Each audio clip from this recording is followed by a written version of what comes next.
We will call to order the Town of Hilton Head, Iowa Design Review Board meeting Tuesday, March 23rd, 2021.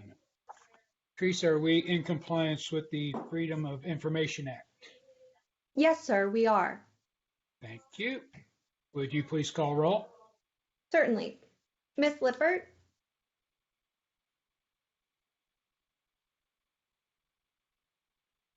Annette, you're muted. Here. Thank you. Ms. Foss? Here.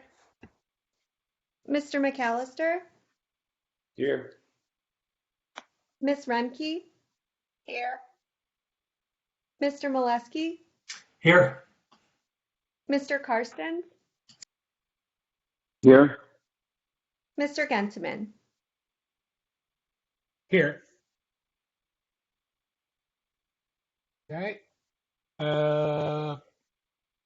Move on to approval of agenda. Does staff have any changes to the agenda? Mr. Chairman, the representative for Tropical Smoothie, we're expecting, but I understand he's not on the line at this point. So if we could reserve the right to shift that down, I guess to the end if he's not here when we get to him. Okay. No problem. Do I have a motion to approve the agenda with the possibility that we may reslot Tropical Smoothie? I'll make a I'll make the motion. motion. Oh, Sorry, go ahead, Annette. I'll make the motion to approve the agenda with the possibility to move the slot of Tropical Smoothie. All right. Thank you, Annette. We have a motion. Do we have a second? I'll second. Second from Mr. McAllister. Board members, if you have any changes to the agenda, please state them when called upon by Teresa. Otherwise, vote yes or no to approve the agenda. Teresa, please call roll. Ms. Lippert? Ms. Foss? Yes. Mr. McAllister? Yes. Ms. Remke? Yes. Mr. Molesky? Yes. Mr. Karstens? Yes. Mr. Gentleman? Yes. All right. So agenda is approved. So we'll move on to approval of the meeting minutes of March 9th, 2021. May I have a motion to approve the minutes from the March 9th, 2021 meeting? I'll make a motion to approve the minute meetings of March 9, 2021. Thank you, Kathy. We have a motion from Ms. Foss. Do we have a second? I'll second. We have a second from Ms. Lippert. Again, Remke. board member. Oh, I'm sorry. Remke. I can't see. Oh, there's Debbie. Sorry, Debbie. There we go. We have a second from Ms. Remke. Board members, again, if you have any changes to the minutes, please state them when called upon by Teresa. Otherwise, please vote yes or no. Teresa, please call roll. Ms. Lippert? Yes. Ms. Foss? Yes. Mr. McAllister? Yes. Ms. Remke? Yes. Mr. Molesky? Yes. Mr. Karstens? Yes. Mr. Gentleman? Yes, so meeting minutes are approved unanimously. Moving on to citizen comments. Teresa? Thank you, Mr. Chairman. Public comments concerning agenda items were to be submitted electronically via the Open Town Hall portal. There were no comments of record. In addition to commenting on the portal, citizens could call into the meeting to give comments. However, we don't have any members of the public on the call to give comments. All right, thank you. So we will move on to new business. Alteration addition for Capitol Drive Storage Building DRB 000408-202201. I'll remind everybody that this was tabled at the last meeting. Chris? Thank you, Mr. Chairman. This application is for alteration to DRB approved permit 2039-2015. These plans were approved prior to Hurricane Matthew, with construction delayed due to cleanup repairs from 2 hurricanes. Because the building is not visible behind the Marshland Road buffer, the applicant is requesting that the stucco finished water table on the building be waived and the cylinder blocks be painted the same color as the siding or trim of the building. Staff recommends the original DRB approval be upheld, and that that's the reason for the recommended denial. You see in front of you the site outlined in red. You have Marshland Road running diagonally across the bottom of your screen, with Capitol Circle pretty much in the middle of the screen where the cursor is.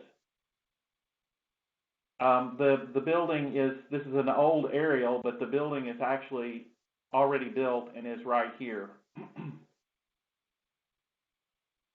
There you can see the building in the background with the older structure here, the existing structure prior to the building. You can see the concrete blocks here. A view from the existing building to the new storage building. This is across Marshland Road at the storage structures over there.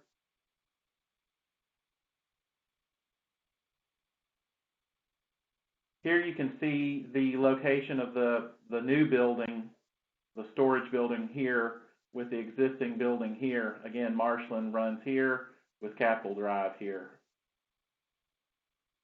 These are the approved elevations and plans for the building. Again, another location or dimensions for the building. That concludes staff's presentation. I would just add that staff tried to contact the applicant twice to see if they wanted to submit an alternative to the stucco for the water table, and did not get a response. And it's my understanding that the applicant is not on the line at this time. That concludes staff's presentation, Mr. Chairman. All right, thank you, Chris. All right, the applicant is not on the line. I'll remind everybody that at the last meeting we tabled it to give them time to come up with alternate solutions to the stucco. The stucco was approved by prior board review and vote.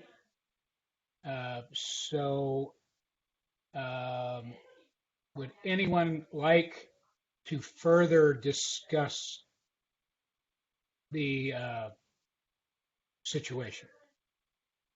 I'm gonna leave it open to the board if anybody. Debbie? Because otherwise, per our feeling at the last meeting, the majority would be for denial.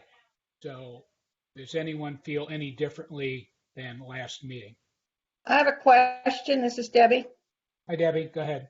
Hey, didn't we talk last time, and I don't remember for sure, I thought it was Mr. Molesky that suggested this, but I could be wrong. Some material that we would fill in the joints between the CMU and just paint the building. It's, it is hidden from the road. It's certainly not a Class A building or Class A building along that road.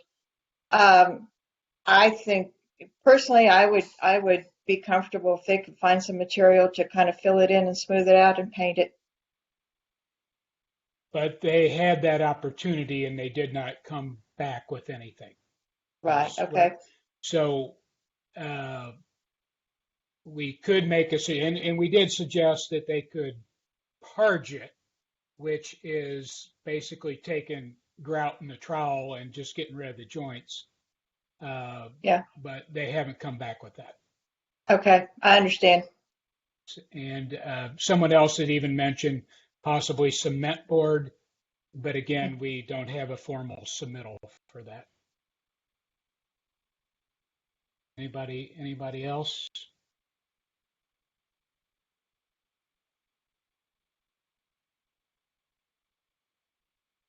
Oh, everybody froze on me there. Am I still live? Yes. Okay, sorry. Everybody was like, oh. All right, so if there's no further discussion, I'm going to make a motion.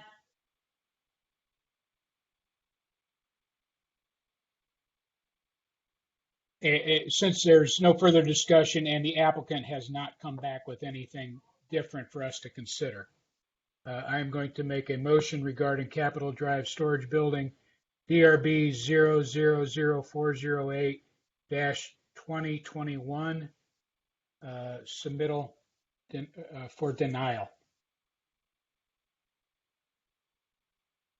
Anyone have a second? I'm sorry, who is that? Annette, we have a second from Ms. Lippert. Any further discussion? Okay, Teresa, could you please call roll? Miss Lippert, Yes. Miss Voss, Yes.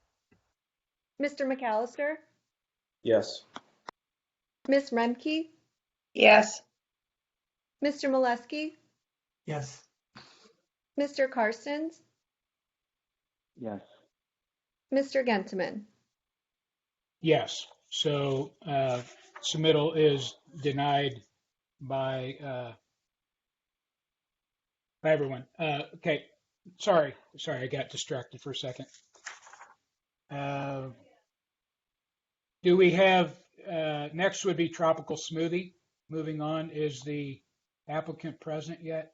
Chris, are we able to tell? Teresa? I believe he's on the line, Mr. Chairman. Yes, sir. Yes, he is, Mr. Chairman. Okay, thanks. All right, so next will be Tropical Smoothie DRB 000516-2021. Chris? Thank you, Mr. Chairman. The applicant is proposing alteration of the windows at a unit in the village of Wexford Shopping Center. The shopping center is made up of a variety of buildings set at different angles in relation to each other. All materials and colors will match the existing. All proposed materials and colors will match the existing. Staff suggests that the proposed window or window placement align with the second story window to honor that relationship. Given the proposed window location, staff recommends denial of the proposed changes as submitted. As you can see on your screen, the entire site of Wexford Village is outlined in red. The unit in question is inside the circle, the smaller circle here. Okay, so just so that you know where we are, William Hilton Parkway is running diagonally on the right-hand side with Arrow Road at the back of the site, just above that. This is the proposed, or this is the existing building. Just kind of looking at that and the second and first story windows.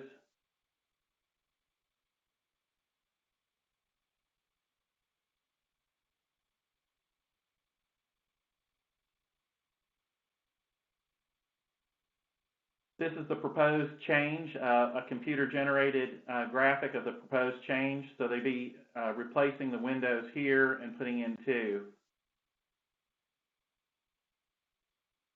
Plans for the proposed unit, or plans for the unit. Just a section through that window and the wall, over here you see the existing elevation and then the proposed elevation.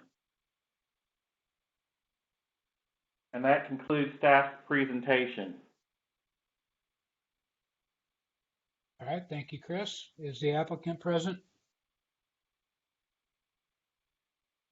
If you are, please identify yourself, name and your company. Hi, am I on? This is Mike Vaccaro of Vaccaro Architecture Incorporated. Yep, we can hear you, Mike. Okay, great. Thank Would you you like all. to add? Yeah, go ahead, and you have 10-minute time to add or subtract from Chris's narrative. Okay, no, Chris did a real nice job describing everything, location, and the details of the proposed window change. The one thing I wanted to kind of add to his narrative and just take a little bit of time to describe is the shopping center itself. I'm not sure if all of you are familiar with the village at Wexford. There's no strong reason for symmetry on these windows. It's a shopping center. It has a symmetrical layout about an entrance, about a vehicular entrance. But once you get into the shops, it's lively. There's a lot of life in a lot of different stores and different types of stores. They all have a balance to them, but the window layouts are not all symmetrical. If you look across the way to like the Pretty Paper shop, they have a 3-window and a 1-window facade under a gabled roof. So if you're just looking at in my architectural drawings there, it's just showing the one facade that is changed. I'm not showing the entire building. If you look at the renderings, like that rendering in particular, it shows that there's a lot going on there, and we're maintaining a balance, but we're not living just to be purely symmetrical. It's not a monumental facade where you really gonna feel that symmetry. It's more of a facade that is going to be functional for people, for interaction and for the experience of that proposed smoothie restaurant that we're putting in there. So I'd request that the DRB, really strongly consider our proposal. It's close to 400 feet back from 278, Highway 278. So this is not something that's, going to be visible. It's kind of in the back of the center there. And it really, the window arrangement that we're providing really functions with the floor plan and the layout of the restaurant better than if we were to center that. These are little small restaurant spaces in these, in these suites at Wexford. And, this is the 1,200 square foot, smoothie restaurant. So to have that kind of ability to open up there, really helps the restaurant. We did present this to the review board at the Village at Wexford prior to this presentation, and it was very well received by the board. And I provided Chris with the approval letter, and they said something along the lines of, we're looking forward to having your having the restaurant as part of the center. And I think that's really all that needs to be said. I mean, we're just basically matching everything. We are obviously not symmetrical on that facade, but I do think it is balanced. And I just ask for your consideration in allowing this window to be flopped out here. And I would, with that, I guess I could just open it up to any questions. If anyone's got any questions for me, I'm happy to provide clarity. All right, thanks, Mike. Yeah, hang tight. We're gonna go through the board members, and if anyone has a question, they will ask you. Let's start with Mr. Karstens.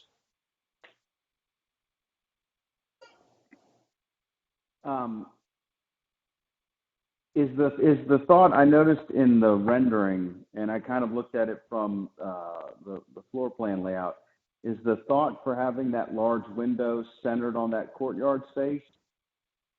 And is that courtyard space going to be modified? Because in the rendering, it looked like it was an area was modified to it, or is the courtyard going to stay as is? We're gonna modify the courtyard slightly. Mm-hmm. Because initially I was looking at that window swinging up, and it was actually centered on the courtyard that's there now, and so opening this up, it kind of takes away from what I thought you're trying to center the window on. I'll leave this to more of my architecturally minded colleagues when it comes to the board. But is there any way, if there's going to be a difference between the second floor and the lower floor windows and the relationship, is there any horizontal feature that we could maybe incorporate in that green band that would kind of create a distinct level between the top and bottom? I'll leave that out there as a thought. I don't necessarily have any. I mean, I would recommend maybe a trellis feature but unfortunately, the only thing I can think of is the feature on Zaxby's that would be, anything like that in that area. I don't necessarily feel strongly against it. I would just I know that there's going to be there's concerns with staff, and I'm interested in hearing, like I said, what some of my other colleagues have to say. All right, thank you, Jed. Ms. Lippert. So conceptually, I have no problems with it not being dead symmetrical. I do think it would be nice if the amount of wall that's on the right and left is a symmetrical amount. I don't know if that, and I realize driving the amount of wall on the left. But to me, that would be sufficient in carrying the symmetry. I think the second story has sufficient symmetry in its weight and dominance to carry the first floor. To me, the question becomes in some of the details where I'm not seeing, it talks about a stone sill, but we have no information. We have no information on the direction, and I guess, is that an area where you're assuming that it's going to be bar-like seating? Mike, if you could answer that. Oh, yeah. Mike, that was direct. Your bar, everything outside that window? Yeah, I see that as just a way to open it up and just gives a kind of a pass through there. And I didn't know if I should wait for everyone to ask questions or not, so I didn't respond to Judd either. But there was a view of the existing conditions there that showed some planters, and the rendering removes the left side planter, which would remain, but the right, if you go back to there, that if you're looking at the planter that's kind of in the top with it has kind of where the left window would be. That one where the little hand is now, that one would remain. That one where the hand is now down on the bottom there would be removed. That kind of gets in the way there. But yeah, I mean, ideally the wall, the amount of wall could all be the same. We tried to basically just max out that dining area with the 12-foot wide window, and then the little area towards the kitchen wasn't as wide. And the approach on this, you never really approach this directly without an obstructed vantage point, even from the parking lot there. So even though those walls are of different widths on that front facade there, you really the only time that you're going to perceive that is if you look at the two-dimensional architectural detail drawing. There's just so many other things happening in that building that it's not going to, in my opinion, going to be super apparent. And we didn't specify a stone sill. I think it's just going to end up being a quartz type countertop. That's still something I guess maybe I don't know if we have to come back for that or not, but it's just kind of for a pass-through counter there. Thank you. So I guess to summarize my comments, I think we do need to see the countertop only because we've seen it on other projects where all of a sudden a Perluna granite countertop shows up and it really wouldn't be fitting for this. So I think to me that would need to happen. I still think I would still like to see the symmetry of the amount of wall remaining and thinking of it as one punched opening that happens to not be symmetrical. I'm good with that. That's all I have. Okay, thank you, Annette. Ms. Remke? I want to step back a minute to something I think I heard a minute ago. Can we look at the drawing with the new windows in it, please? The elevation.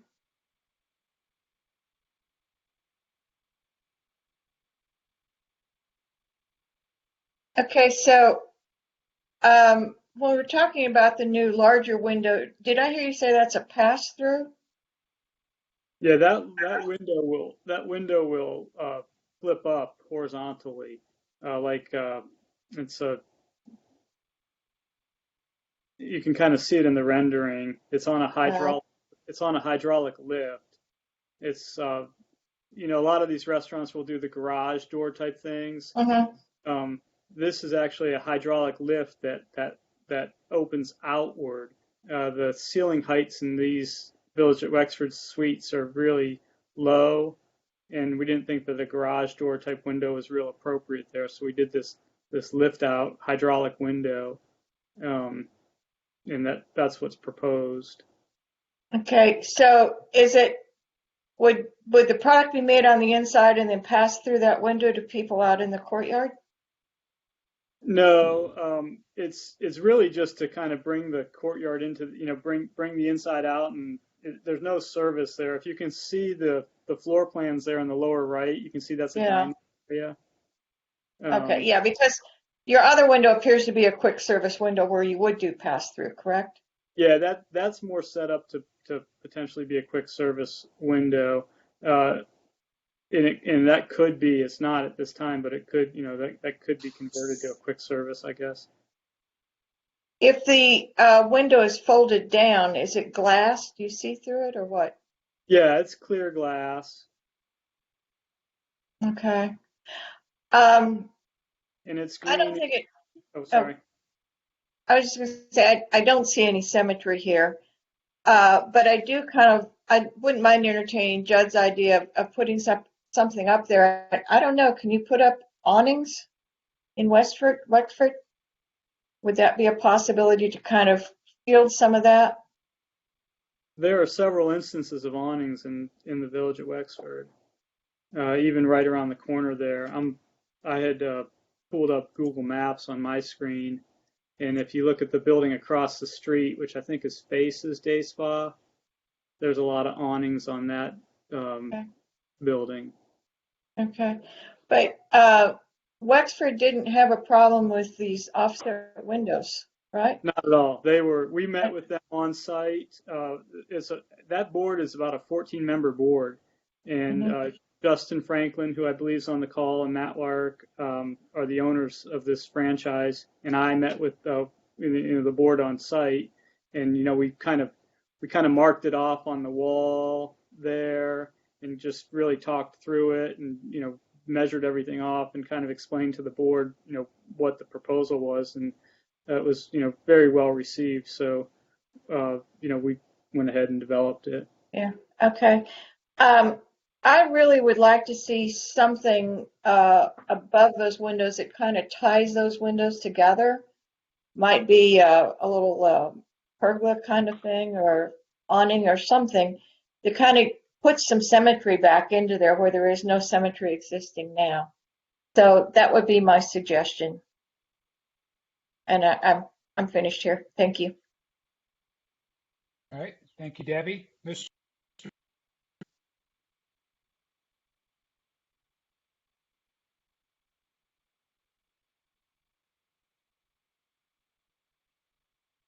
Hey, John, you're up. All right. Yeah. You cut out on me there, and then I didn't hear anybody speaking, so I just figured it must be my turn. Hey, Mike, how's it going? Yeah, it's good.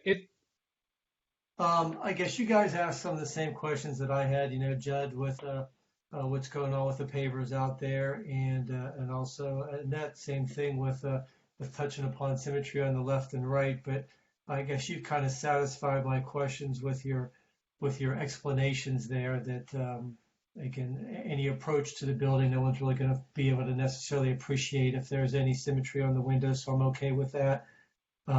And I don't necessarily see a need to add any awnings or anything else to that effect, especially once this window is open, as I would expect that they would, want to do, because that's the whole point in putting it there in the first place. So I'm satisfied with what you've shared. Thank you. Thank you. All right. Thanks, John. Ms. Foss? Thank you. The hydraulic lift for that window, does that require all the mullions in that window that are there for structural reasons?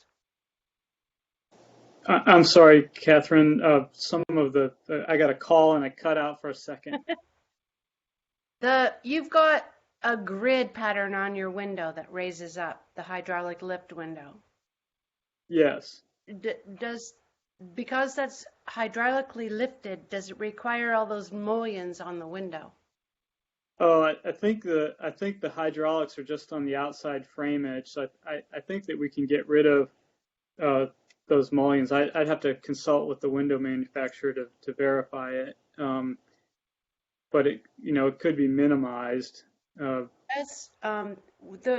You talked about, and I think Wexford is going to be super happy to have Tropical Smoothie. I've got a couple of friends who have stores there, and they're really excited to have that there because people that are going to be coming in, and as you said, it's going to be lively, but I feel like those multiple mullions are bringing way too much attention to Tropical Smoothie.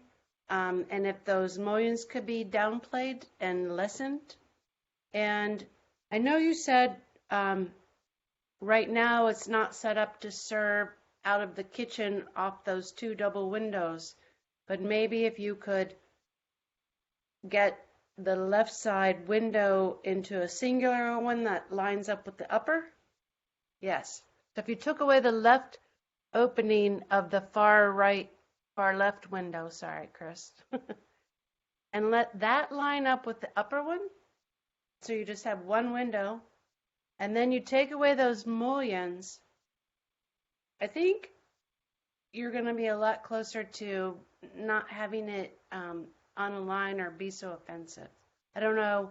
I see why you're doing it from your plans on the inside, but I think you could make it work with letting the left-hand double window that you have now line up with the singular one above, and then bring the hydraulic lift window over to line up with the left side of the arch window. And I don't really care how long it goes, but I think the mullions are what's really bothering me on this piece. I agree. I don't think we should add awnings or any pergola or structures there. And that's my story. Thanks. Thanks, Kathy. Mr. McAllister. All right. When I first reviewed this, I initially wanted to see the symmetry. Thank you for your presentation, Mike. I think it helped me understand some of where you were coming from. I tend to agree with Ms. Lippert as far as just centering everything between the walls on that facade. If there could just be an equidistant between the outside edge of the fold-up window and the left window as well. That would give me the symmetry that I think I initially was looking for. But other than that, I don't have anything else to add. Thanks.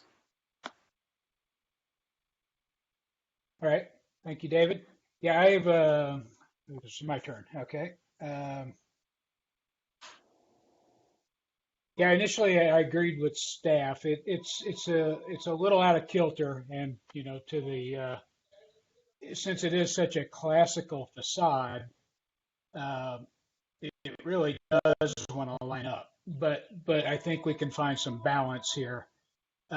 Mike, is the lift on this on the outside? Did you say?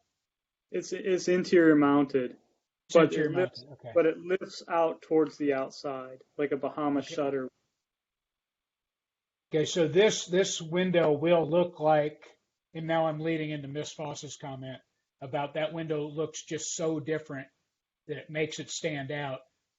Can it look like the other windows? Yeah, I mean, Is I there any think we reason? could alter. If we altered the mullion mutton pattern, maybe keep the mullions, lose the muttons, and you're going to have something that looks more like it. Or even just have one center mull so that it has more of a storefront appearance, like a lot of the fixed storefronts in the center had. I think that would, I think that satisfied the board's, desire to alter the mutton pattern and the mullion pattern. Okay. Yeah, I think it would help because it makes it busier so that your eye goes to it and then you're like, why isn't that lining up with that, et cetera. I think we're going to need some.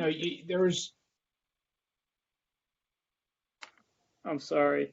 I think with the width of that at 12 feet, we're going to need at least one vertical mullion. Yeah. I mean, even if it broke up, like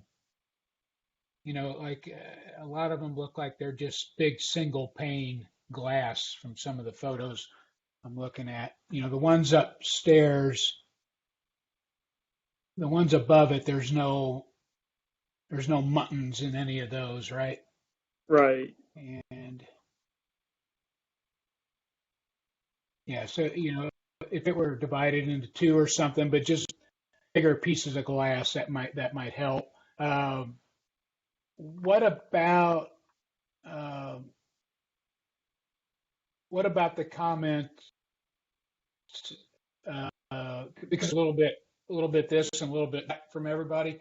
What about the balancing the left with the right, or the other comment making the leftmost window align with the leftmost window up top, and then let your big window be whatever it needs to be? What do you think about those two comments and how you could handle them?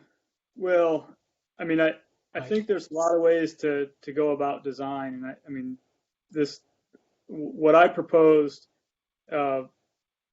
has some function for the interior to get the most light into that kitchen area, so that people walking by can see into the kitchen and see what's going on there, and it opens up the dining room. I think I really do agree with the comments on the horizontal muttons, but the wall, I don't think that's going to be as much of an issue as it might appear on a two-dimensional paper drawing. So in that regard, I would just say that we could probably work something out, but I don't think it's going to help, or it might even accentuate the lack of symmetry more if we lined up, the window with the left side of the second story window. I don't know. I mean, what I'd probably propose is get rid of the horizontal divisions, and have a vertical mullion that worked. And I think the window pretty much goes away when it's closed in the center. Yeah. Hey, just eyeballing it, it looks like if you took the comment that the left and the right should have the same amount of stucco, and you doubled that window into the kitchen, Mm-hmm. and made it essentially 4. 1, 2. Right now, your garage door or your overhead door looks like it has 5 divisions in it. Just by looking at it, 1, 2, 3, 4, That's 5. right. If you doubled the size of the window on the left and centered everything up so that you had the same amount of girth on the left and the right, it's my feeling that you would probably get the board, a majority of the board to go along with that.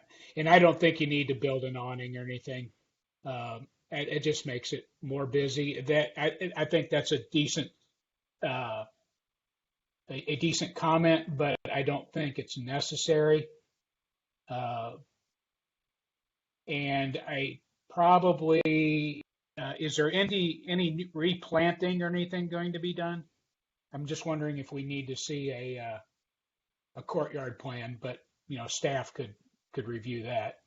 Are you planning on any additional plantings What they were going to do is take out that or just right, taking out? match the pavers that are there. Mr. Chairman, staff was Yes, not aware Chris. of the proposed changes to the courtyard.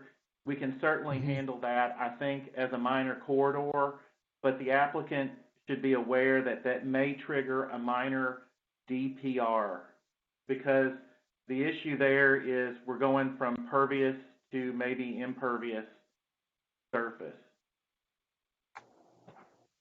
Okay. Did you catch that, Mike? Yes, yeah. Okay. Annette, what do you think about the suggestion of making the left and the right the same amount of stucco and basically doubling up the appearance of that kitchen window? Yeah, I think that No would be awning. fine. I think that gets uniform proportions. I'm good with that. With regard to the awning, I think it would actually become busier because the window acts as an awning in its open position. So if we then add another element over it, to me, it creates a busier condition, and these are pretty clean facades. So I really like the idea. I thought it was a great catch that I hadn't quite seen, that there were just too many mullions. So reducing that, making the stucco symmetrical as far as wall amount, and not adding an element over it in the green strip, to me would be my recommendation. Okay. I got cut out a little bit on that. Was I the only one that got that garbled, or was that anybody else? Everybody else heard it fine? I think you might have been the only one, Mr. Chairman. Okay, must be my earphones. Sorry, Annette, could you, one more, hit the high points of that? So nothing in the green strip, because I think it becomes too busy because the open hydraulic door already acts as an awning. Hold on. And Okay. Symmetrical stucco, yes, a doubling of the kitchen window as creating the 4 verticals for the hydraulic lift window, to me would be great. Okay. All right. Thank you. That's what I thought I heard. General show of hands, thumbs up, thumbs down, whatever. Everybody feel comfortable if we go that direction? Debbie, you good? John? Yes, can you see me? Yeah. Okay. All right. So, since we're all in general agreement, I'll make a motion. Anything further? Okay. Well, one last comment on that symmetrical issue. It could also be accomplished with a panel that was not, an opaque panel, instead of adding additional windows, so that you had it sounds like you're looking for a single symmetrical composition on the first level. We could do that with an opaque panel and just have that all framed out as one, unit, the whole window look. Yeah, but then it won't get the stucco. I think it's the stucco that's the important thing there, that left, Yeah, right so there and the other side match. I mean, you're pretty much getting everything you're asking for. You're just getting a slightly smaller tilt-up window, like 2 feet smaller or a foot and a Mhm. half or whatever that scales out to be. And you can walk away with an approval. Okay. Yeah, it ends up being 2 feet smaller. Okay. Well, we're Okay, good with that, I think. okay. All right. So regarding, sorry, find the number.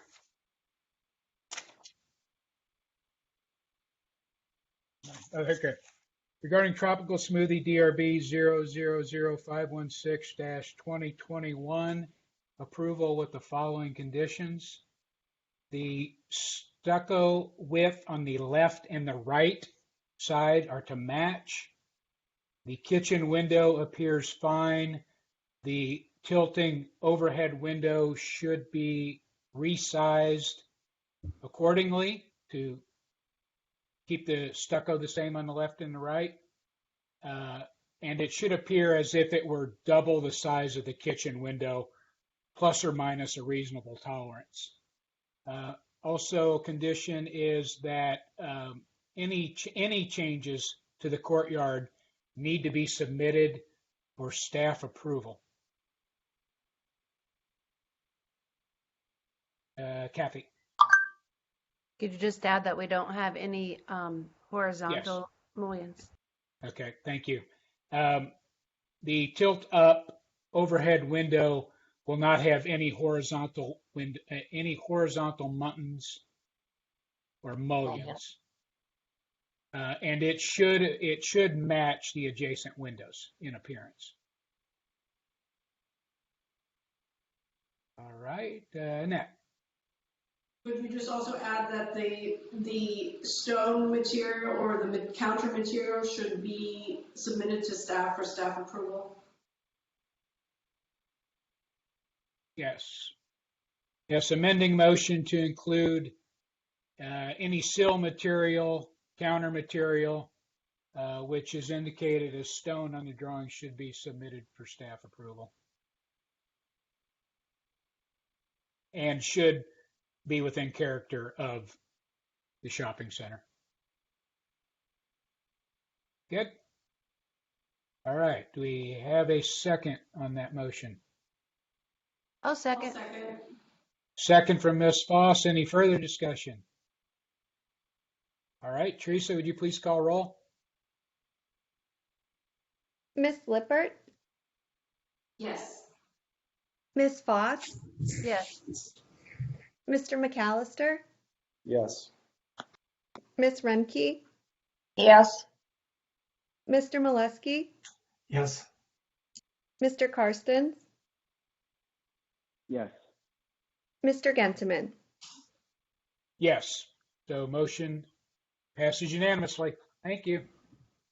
Thank you. All right. Moving on to. Sorry, my sheets fell on the floor, and I'm totally out of order here.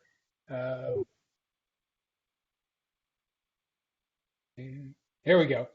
New development conceptual Palmetto Coastal Commercial DRB 000573-2021. Chris? Excuse me, Mr. Chairman, I need to recuse myself for this project. All right, Mr. McAllister is recused. Thank you. Thank you, Mr. Chairman. Palmetto Coastal Landscaping is proposing to develop a 1.5 acre parcel at 161 Dillon Road. The parcel is currently undeveloped, zoned light industrial, and is within the Airport Overlay District. The project includes a 2-story building consisting of offices, meeting rooms, a garage, a workshop, and storage. A paved outdoor storage area is to be used for landscape material and fuel tanks required by the business. A 7-foot-high perimeter chain-link security fence with mesh screen and gates is proposed on all 4 sides of the property. This is a new development, so this is a conceptual review, and staff feels that The general direction of this development is appropriate for conceptual approval, but staff suggests the material selections, i.e. the mesh green on the chain link fence and the metal siding on the building, be reviewed in relation to the design guide. Staff recommends conceptual approval at this time. The site is outlined in red on your screen, with Dillon Road running sort of diagonally for more or less the middle of the screen. You get a COVID shot. Okay. Below or behind the site is a self-storage facility. You can see multifamily housing here and across the street here with single family over here. Oh, I'm sorry, and you can see the end of the runway, airport runway here. These are just the proposed buildings around the site.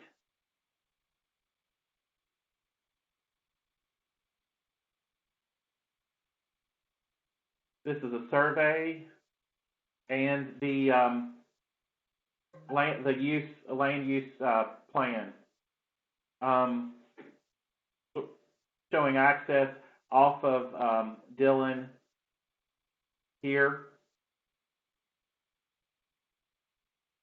The proposed building floor plan, a roof plan,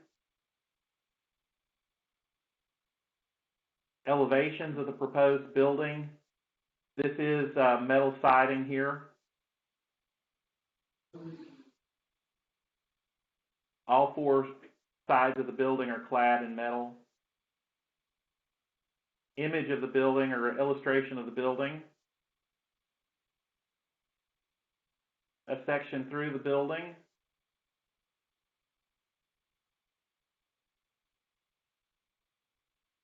Site plan, including landscape with a detention area in the back. You can see the perimeter fence running around the site here. I'll set it right here. And the proposed color board. It's helpful to have a color board at conceptual, but it's not required. The paving in the storage yard would be recycled asphalt millings. The screen would be black on the chain link fence.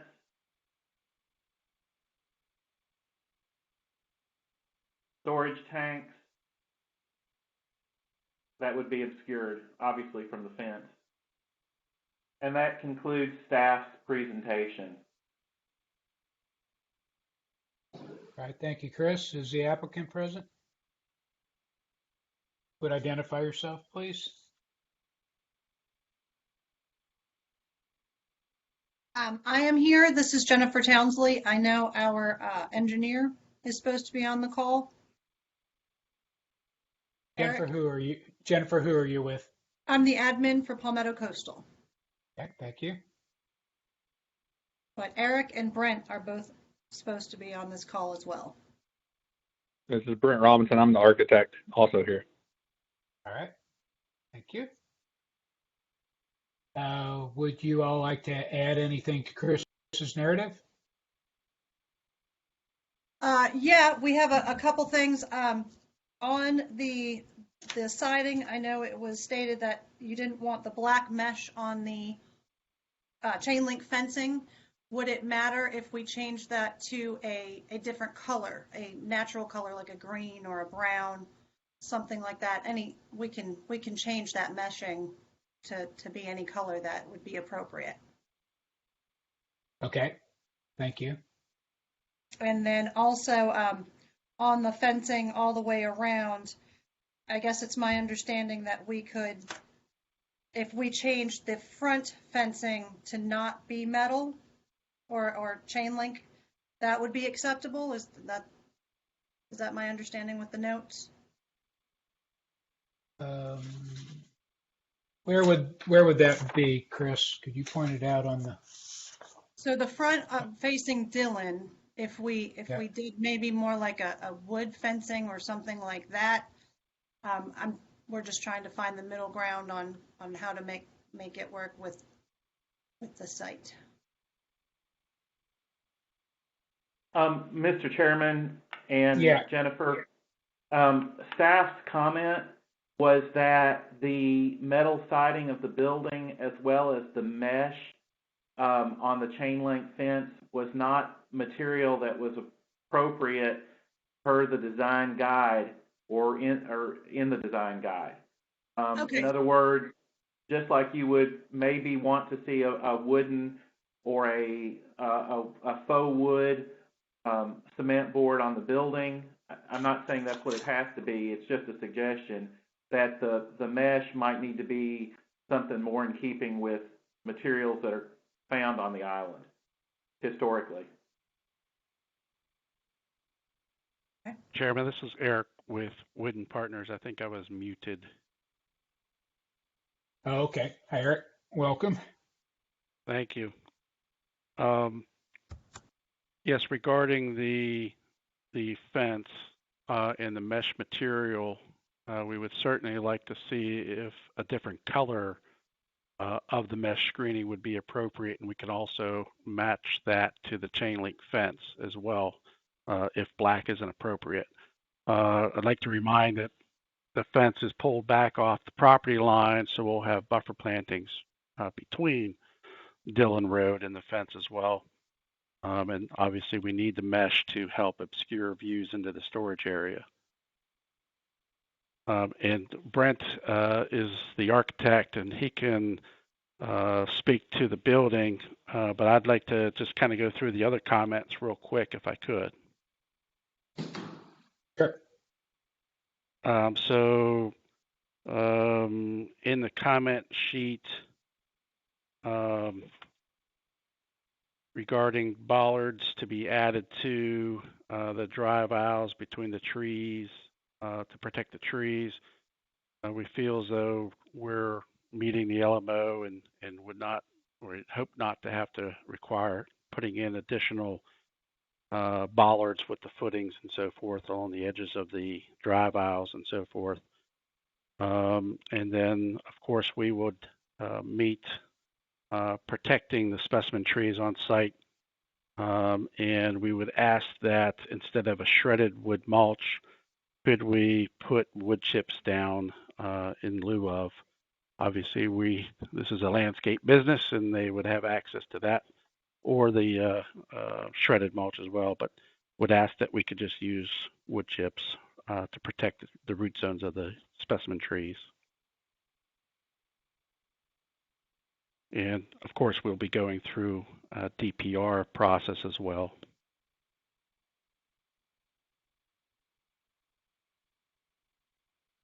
All right. You guys have anything else regarding staff's narrative before we go through the board? Brent Robinson, you want to address the building? Yes, I'd quickly. Obviously, the LMO defines that some metal panel can be used. The adjacent buildings are entirely pre-manufactured engineered buildings, probably most of which existed before the LMO was established in 2015.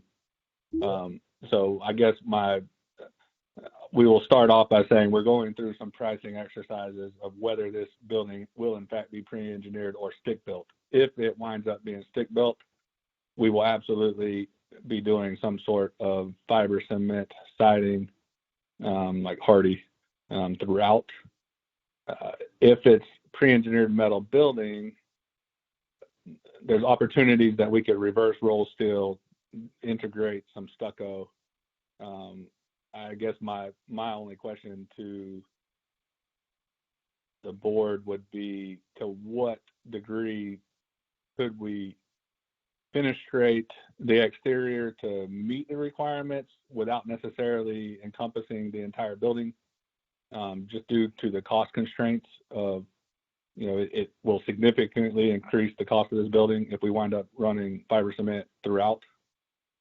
So is there some balance of either stucco, hardy, some some more natural element on, the two street sides or all four sides that would appease the board without requiring it everywhere. Okay, we'll get everybody to address that as we go through the queue. All right, so if y'all could hang tight, and you'll have more opportunity to respond to questions and have a second shot at this. Let's start with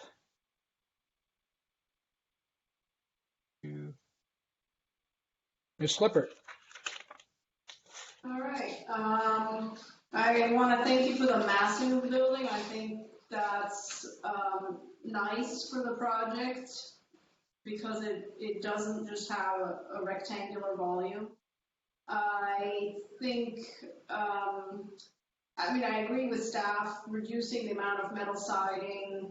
I think there are a number of ways that can be looked at. It's going to be mostly on you, just some thoughts. These are not specific since you are at concept.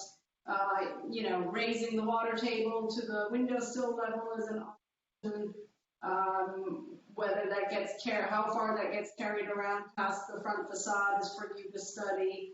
Whether, again, some shutters perhaps flank the windows, whether that's on the facade or comes around, is again something to study. If it does end up being pre-engineered metal building, looking at the exact siding configuration, looking at potentially the board and batten, which has a slightly wider spacing on the ribs. So I think those are all just things to look at as you go from concept to final. To me, the white windows are a no, as well as a no. Particularly looking at the right elevation, that would be a lot of white. So I think reviewing that is my recommendation. And the question that I had is, what is happening sort of on the front facade to the right of the staircase leading to the front door? Is that just a planting bed? I missed it, I'm sure. Yes. Yes, it is. Yes, that's. Go ahead, Brett. Yeah, it would just be a planter to ease the change in elevation, because we're going to be, and it gets interesting since our flood maps were just revised. This lot actually goes from a flood zone to a shaded X. I don't believe it will change the elevation of our, I know we're allowed to change the elevation of the house. We can actually, or the building, we can reduce it. But due to the garage restraints and lift, I don't think we're going to lower the foundation. And so that planter was just meant to kind of help ease that, 4 to 5 foot change in grade on the street building side. Okay. I just have one more comment to maybe review roof overhangs, and I'm talking about the right. Seemed maybe not to match what was happening in other conditions. And just a reminder that at final we'll want to see any light fixtures that go on the building. Sure. That's all I have. Thanks, Annette. Ms. Rimke.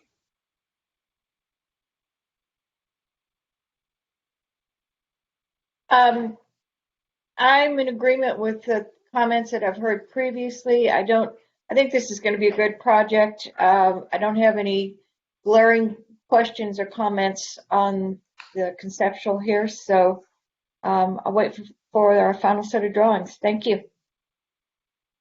Thanks, Debbie. Mr. Molesky. Yeah, thanks.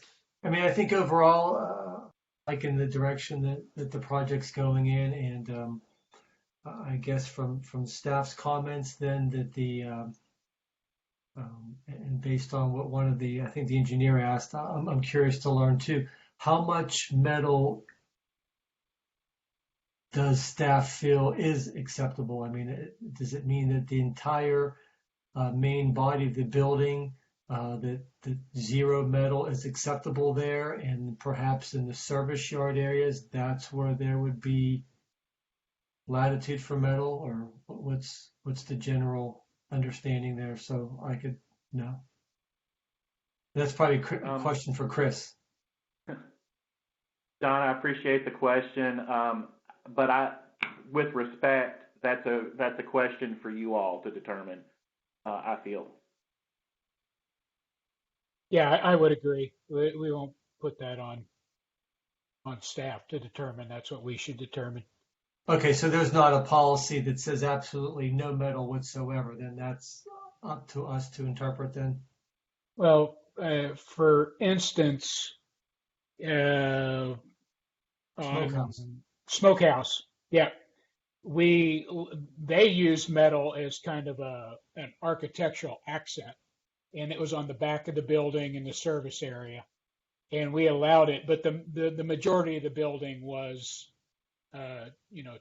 what I'll call traditional materials, hardy, stuff like that. So, and the general direction of this board, as long as I've been on it, is no all metal buildings. And in fact, our first building that we looked at today, the storage building for Southern Services, was, I believe, presented originally as a metal building, and wasn't officially denied. It was, I guess you could say, commented and resubmitted, and they came back with a building that had battens on it. So there's precedent for that. So, okay, John, sorry, go ahead. Thank you, Michael, for sharing that. Yes. So yeah, that would just be my suggestion there, that moving forward, when you guys do get to that final point, that knowing what Michael just shared right there, to be looking for some type of cementous product, perhaps. And but otherwise, the overall design, I'm kind of liking the direction that you're going with it. I don't really have anything else to add that others hadn't already shared. So thank you. Thank you, John. Ms. Foss?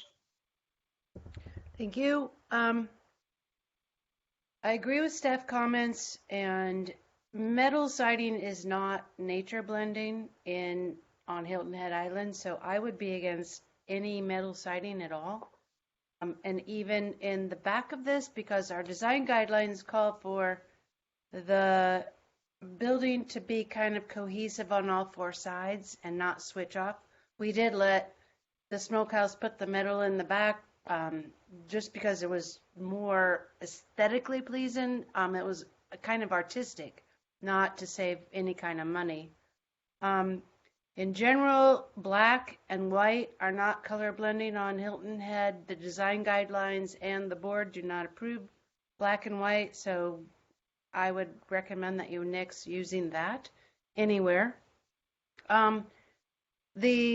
I agree with the building is looking very, very nice, and I agree with the structure and the layout and the change of the roof lines, et cetera, et cetera. In the front, any front fencing I would like to see as wood, just because that's nature blending. I get where we get into expenses on the back.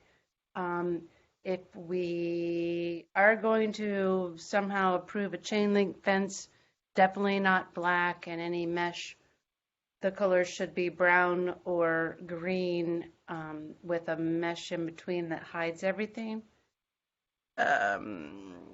I don't care about your wood chips versus whatever else it was. That sounds like a landscape issue, and you guys are landscapers, so. I think that's it. Thank you.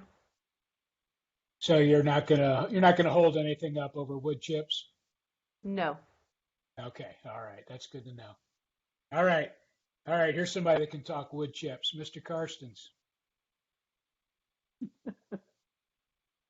Are we talking hardwood? Are we talking no? So yes, I am going to echo the thoughts as far as the overall appearance of the architecture looks great. I do say that the white doors, they jump out, so I know that'll be an adjustment made to the color of those doors. In regards to the fence, I think you've got a large amount of screening material, large amount of plant material, and it will be set back. I am not against the mesh, but maybe on the sides and back. So the idea that I think the owner might have mentioned as far as doing the wood fence on that Dillon Road frontage, and then making a transition to maybe a chain link with the mesh around the back sides and the less visible sides, knowing that it's probably most efficient too that the gate ends up being a darker chain link fence similar to what was shown. I know there are some wood options out there on that. So I would say is that public frontage would want to be that nature blending wood fence. And then I am certainly in favor of a dark green mesh associated with a fence around the back sides and the side. I think staff's comment in regards to the bollards, I don't necessarily think it's on the entry road. I think it's within the service yard area itself. Obviously, there's a number of oaks on this property, and I think it's the ones closest to the fuel tank, and then that southwest corner, there's a group of live oaks. It's a protection thing. I know in working at the Nimmer Taylor site, we had to put up posts around the live oak there, and we all know if anybody gets a chance to get close to trees or take advantage of most of their service yard or their laydown yard, they're going to do it. So I think that the bollard in some fashion, I think it can easily be hand dug and put in, avoiding roots. But I think the protection needs to be there on those trees within the service yard itself, as staff has indicated. And then my final thing, no matter what happens with the fence out front, that northwest corner, I think it needs to have additional screening material between the fence and that specimen oak to be kept on Dillon. And it can be as simple as just a hedge. It doesn't need, I'm not even looking for understory. I think it just needs to be some larger shrub material to help. That too will help to soften that corner or that end. Knowing that you've obviously got a lot of buffer material on the other end of the property screening the parking. But again, I think everything looks great with the building. It'll be kind of, it sounds like it's going to be working down to costs and appearance when it comes to the material itself and how that's presented. And I believe that is it for me. Thank you, Judd. All right. Yeah, I think Ms. Foss hit it pretty much every point that I was going to say. No straight white, no straight black, something in between. So that's the windows and the mesh and the fence. I agree with Mr. Karstens on the wood fence in front, chain link in the back and the sides, and a green or brown would be fine. And the whatever screening, landscape screening, we can get in there to help hide that a little bit more. So generally, I think the building is perfectly fine.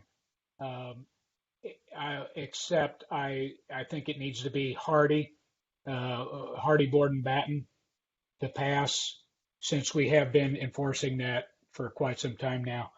And you're correct. The buildings in the neighborhood that are metal panel are all kind of design guideline buildings. So Island is trying to take a different turn with this. But conceptually, I think it's great. Any further comments? Anybody need a second round, including the applicant?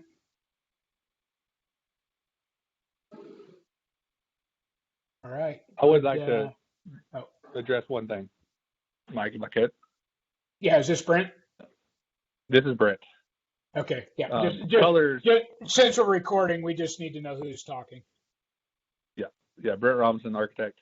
Okay, thanks, Brent. Colors were absolutely fine with the white and black, given the color board wasn't even a requirement at this stage. May have jumped those a bit.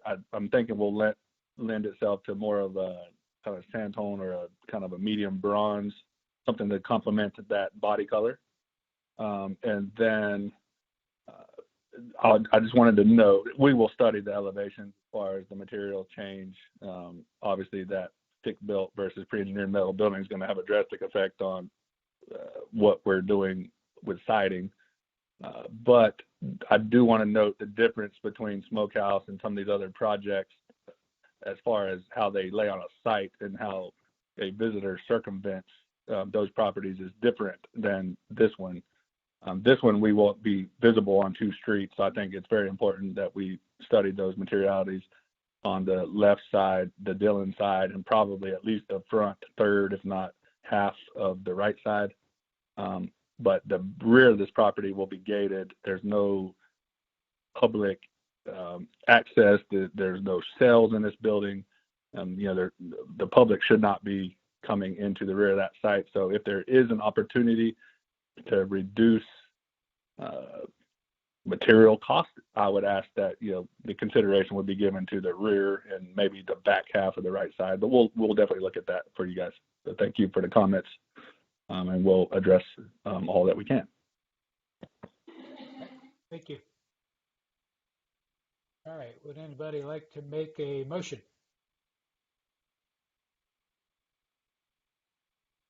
Kathy, okay, talk you into it.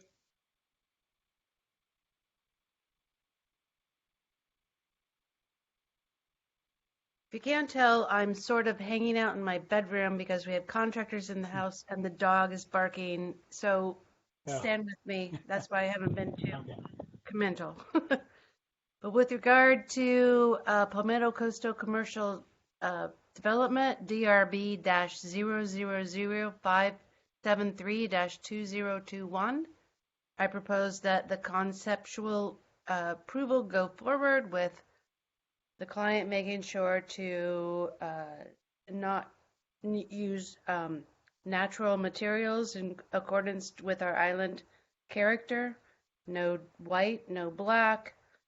The front of the fencing should be wood. The back, we would consider fence chain link with mesh screening either in brown or green. The front left corner oak should be sort of hidden with a little bit of more bushing in the front. And that's all of my notes. Does anyone have anything to add? Judd had mentioned additional screening with larger shrub material at the northwest corner. Northwest corner. Thank you. Yeah. Okay. I am in my motion to say additional screening with bushes at the northwest corner. Thank you. All right. Any discussion on the motion? Do we have a second? I'll second. Second from Ms. Lippert. And any additional? Any additional? All right, Teresa, would you please call roll? Certainly. Ms. Lippert, Yes. Ms. Voss, Yes. Ms. Remke, Yes. Mr. Molesky, Yes. Mr. Karstens, Yes. Mr. Genseman. Yes. So concept submittal passes with conditions, passes unanimously. Thank you. Moving on to new development final quarter deck restaurant DRB 000575-2021. Chris. Thank you, Mr. Chairman. This project received conceptual approval at the February 23rd DRB meeting and is seeking final approval today. The architecture of the proposed building addresses its coastal setting and details, with details like columned porches, heavy finish stucco, single clapboard siding, and eaves with exposed rafter tails. The design of quarterdeck also takes cues from Harbortown Links Clubhouse, especially at the south side. Staff recommends approval with the following submitted for review and approval by staff. Select an alternate to sand white that coordinates with the darker tones in the oyster shell. Select a canvas color that is less white. Provide a detail of the screen wall behind the outdoor bar and change the shrubs around the dumpster enclosure to a taller evergreen species. The site is outlined in red. You can clearly see the iconic shape of the harbor at Harbortown, with Calabogie Sound to the left, off to the left. And here is the clubhouse too, for location purposes. You all have seen this at the last meeting, so I'm going to run pretty quickly through these drawings, but obviously they're here for the board's reference and the applicant's reference. So here you can see the proposed building grayed in with the existing building dashed in here. So you can see they're superimposed. Again, the lighthouse right here. So this is a master plan for the site. Elevations, including landscaping and existing trees of the building. Details, site details.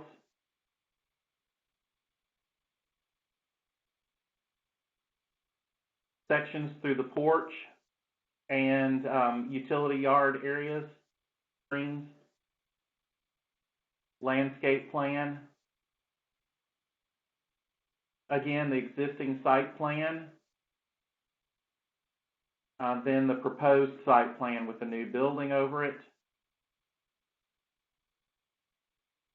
Floor plan of the building. Second level roof plan for the building. Again, first floor furniture plan, second floor furniture plan, elevations of the building,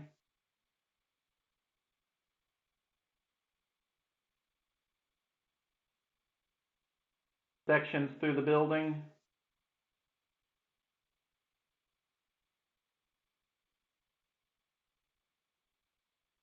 again, elevations of specific sections of the building, detail elevations, porch,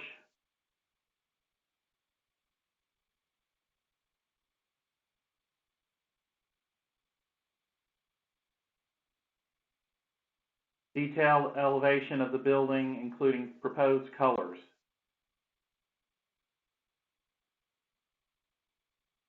Details, the building,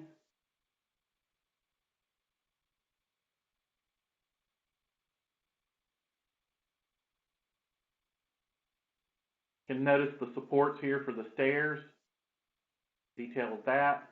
Now we're moving into the Harbor Master building.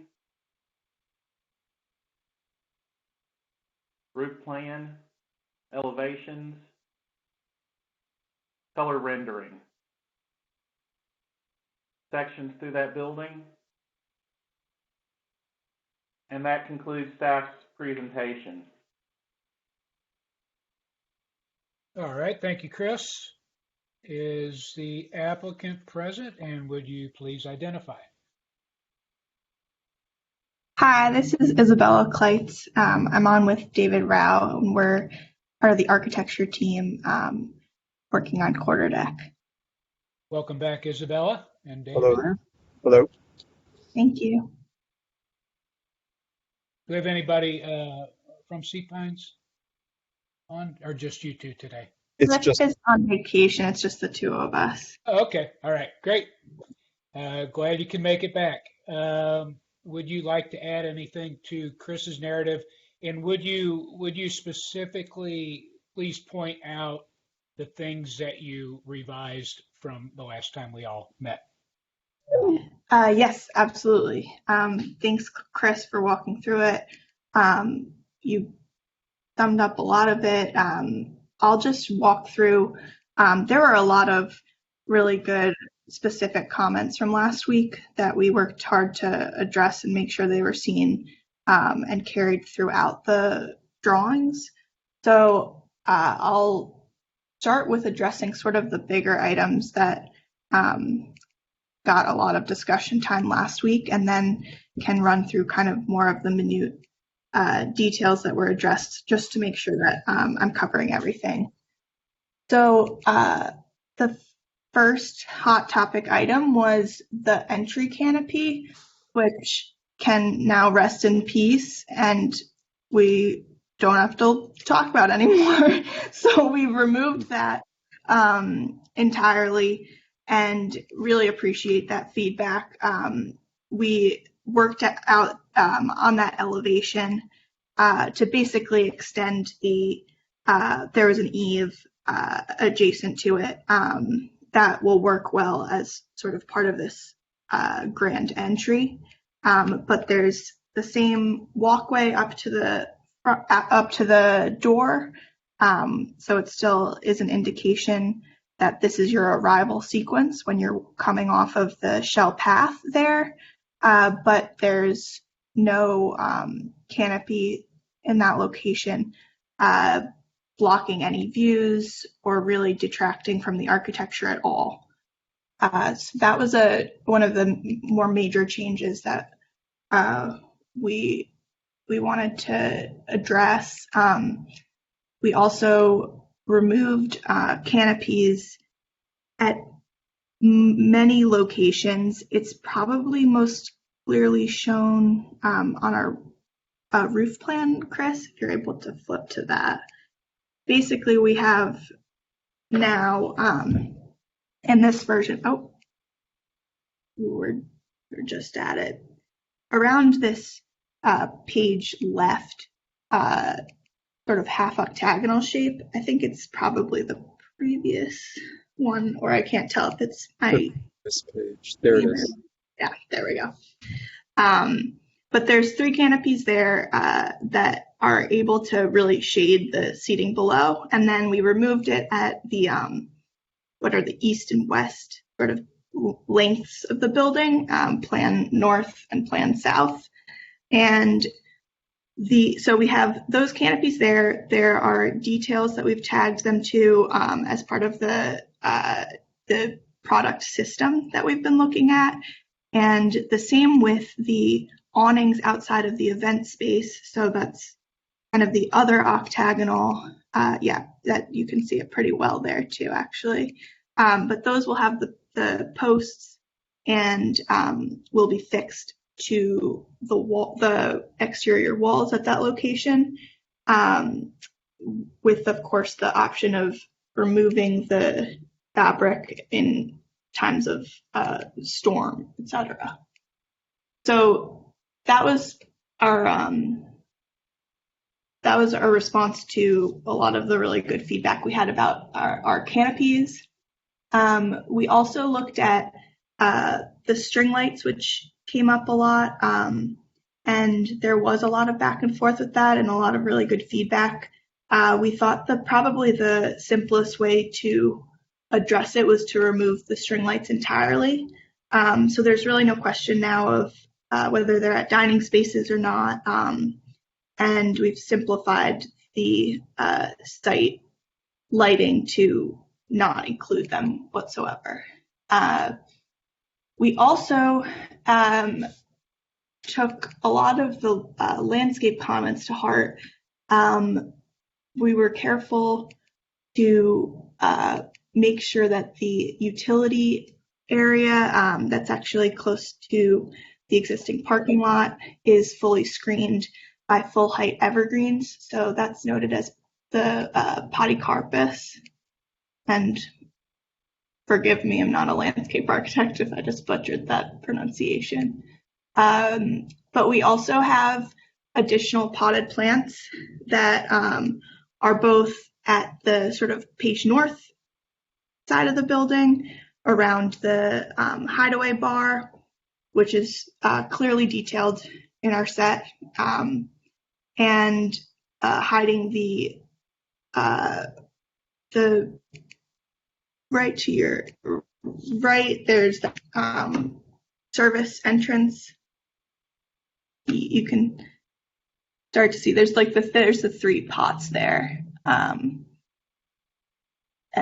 yeah, to the right of that is where you would enter the kitchen in that little service yard, and then the stairs that are wrapping that sort of half octagonal shape are also detailed in our set. The pots that are around the market are also there to really emphasize that we're completely on board and trying to also include a lot of the concepts that are fundamental to the design of sea pines and kind of softening the connection between the hardscape to the hard walls at those locations, and that should add, I think that'll be really nice to add some life to those areas. We also, at the second floor, have removed, we had a mechanical louvered pergola at the second floor porch that was on the harbor side of the building. We've removed that entirely and replaced it with 2 FF&E pieces, essentially umbrellas, that will both be very effective at providing the shade that's required in these areas, and also are a little bit more cost efficient. But those are beautiful products. Those are specifically furniture fixtures. So I think I just ran through some of the larger items, and I'll try not to take too much time, but I can just kind of bullet if you'll allow me some of the smaller items that we made sure that we tracked. One, we removed the Spanish bayonet and Adriatic jasmine. We have correctly labeled the rail at the boardwalk to be R4. The light is indicated in the bollard detail in 9L401. We also tried to adjust the graphic symbols on the landscape plan to completely understanding that was difficult to read last time. The details 4 and 5 on L403 indicate a more nature blending bronze. And our civil drawings include that planting should be avoided within 5 feet of the trunk of existing trees, because we're very concerned, as you guys expressed, about the preservation of these roots. We also included a pre and post construction fertilization and mycore treatment. And everywhere our exterior light levels are not exceeding 8-foot candles per code, and have an average of 0.75 foot candles throughout the site at all walking paths. We have included cantilevered canopies and upstairs exterior event space canopies. Those are detailed. I mentioned that before. We have tagged our handrail details in our wall sections for easier reference. And the elevations clearly delineate where there's brick versus lattice. And we have lattice sort of inside the brick at all flood vent locations to make sure that we're abiding by all FEMA regulations.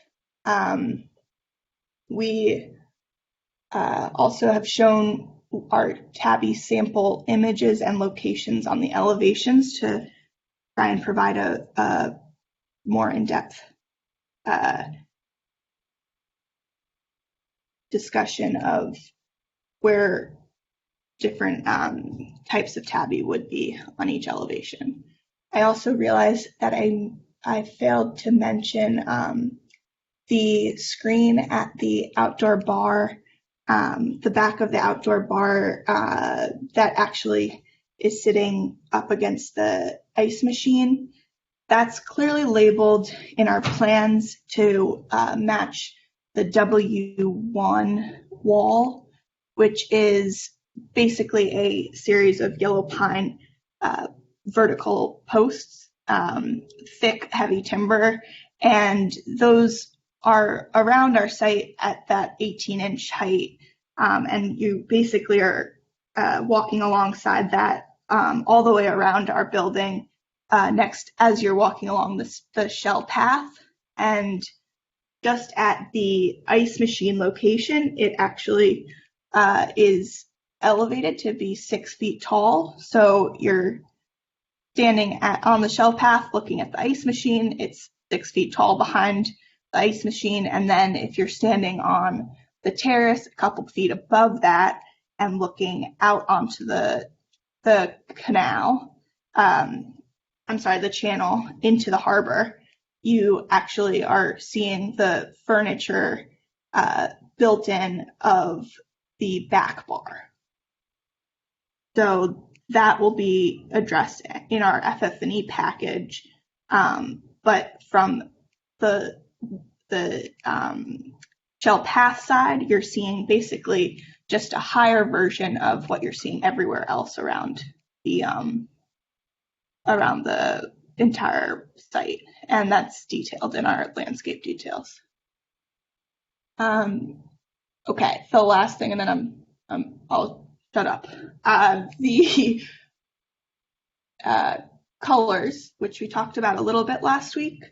I just wanted to sort of preempt that conversation because hopefully all of you have seen the color sample of our trim and have now seen also the canvas sample that we sent.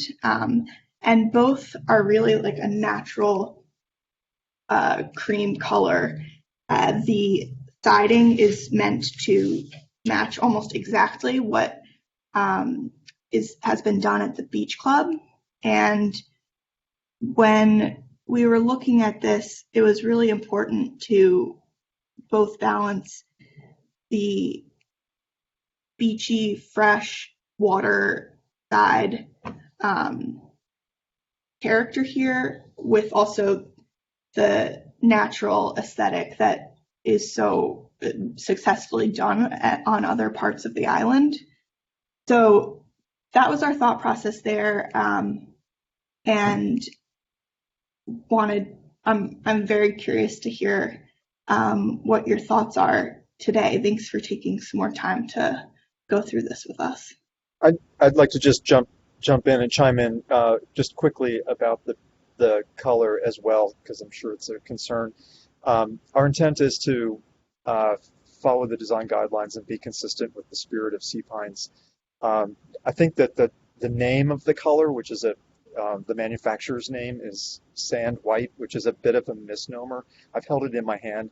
I don't think you would call it a white. The intent is to be no lighter than the beach club.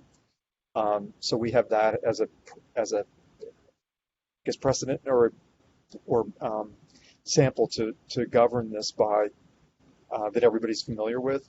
We've also looked around at in the town, around Harbor Town, at historic images of the quarterdeck, of course at the lighthouse, and there are uses of much more whites than what we're proposing that are either were there historically or are there now, like the shop fronts in Harbor Town, some of the awnings in Harbor Town, even some of the trim around the harbor are bright white. So we're not going to be near bright white. And the sand white is really a sort of natural white, and we're not intending to be any lighter than the beach club. All right. Thank you, David and Isabella. If you guys would please hang tight, I think you know the drill here. We're gonna go through the discussion order, and I'm sure there'll be some questions. We're gonna kick off with Ms. Lippert. All right, thank you. I think this project was easy to approve under conceptual.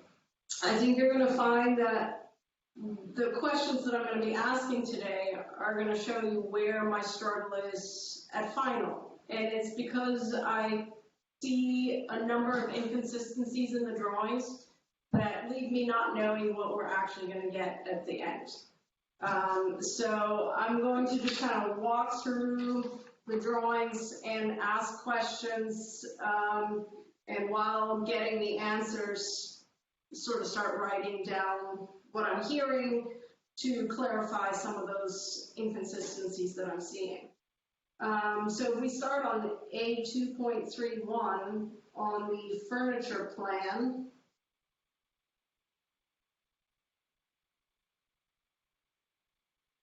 I'm seeing on the northern side some bar seating that's suggesting that there's also a widened rail or something. I don't know what's happening there because I'm not seeing a rail detail. Again, I may have missed something, but if you could clarify that, please.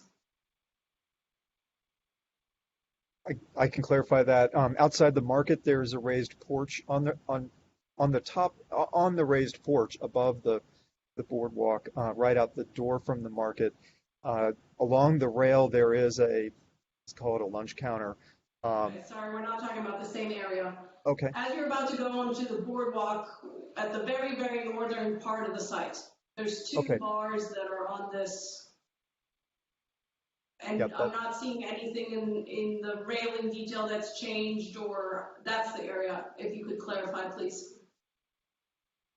I think the reason why they're not shown in our set currently is because they're furniture pieces. Essentially, it's movable. All of the bar height seating there would be movable. All of the chairs that you're seeing around those circular tables, they're all addressed the same way.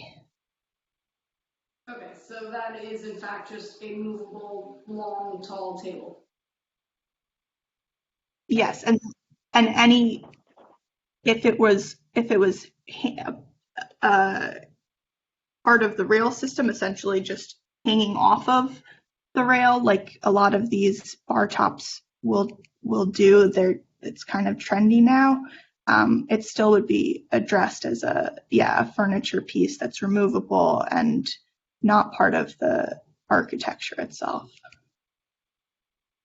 Well, that's exactly the kind of ambiguity that I guess I'm concerned about, because now it's starting to be a hanging element that's attached to the handrail. I guess we typically ask for the details on, as you heard on the earlier one, the stone counter sill and things like that. But I'm not going to hang up on. I can clarify that an attached countertop is not in the scope of this project. Okay. All right. So we move on to A3.0. The canopies, and I know they are, you can probably guide me because I'm going to go in order of the drawings. You can probably get me to the detail faster than I can get us there. Those cantilevers, here we go, on 414 they show up again. Where is the motor housing and canvas shade housing? I'm not seeing that in A414.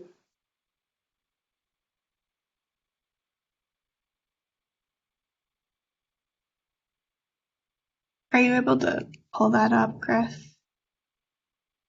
Give me just a quick minute. Thanks. Sorry, on that one I jumped on you. I will try to stay more in order from there, but that one kind of comes up needing to go to the detail. Almost there.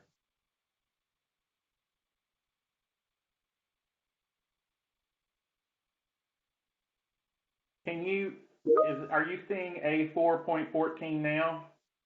Yes, thank you.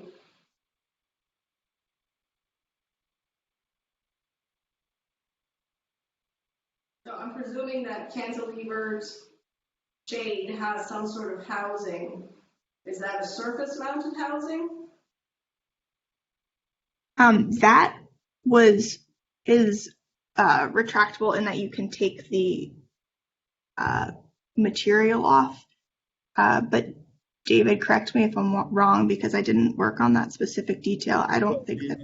The intent is that it's a product that is surface mounted to the fascia that has within it retractable arms that extend out and basically push a roller shade forward or back against the building. So it's all cut sheet on that?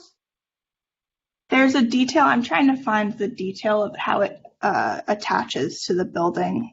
I believe is it the next page.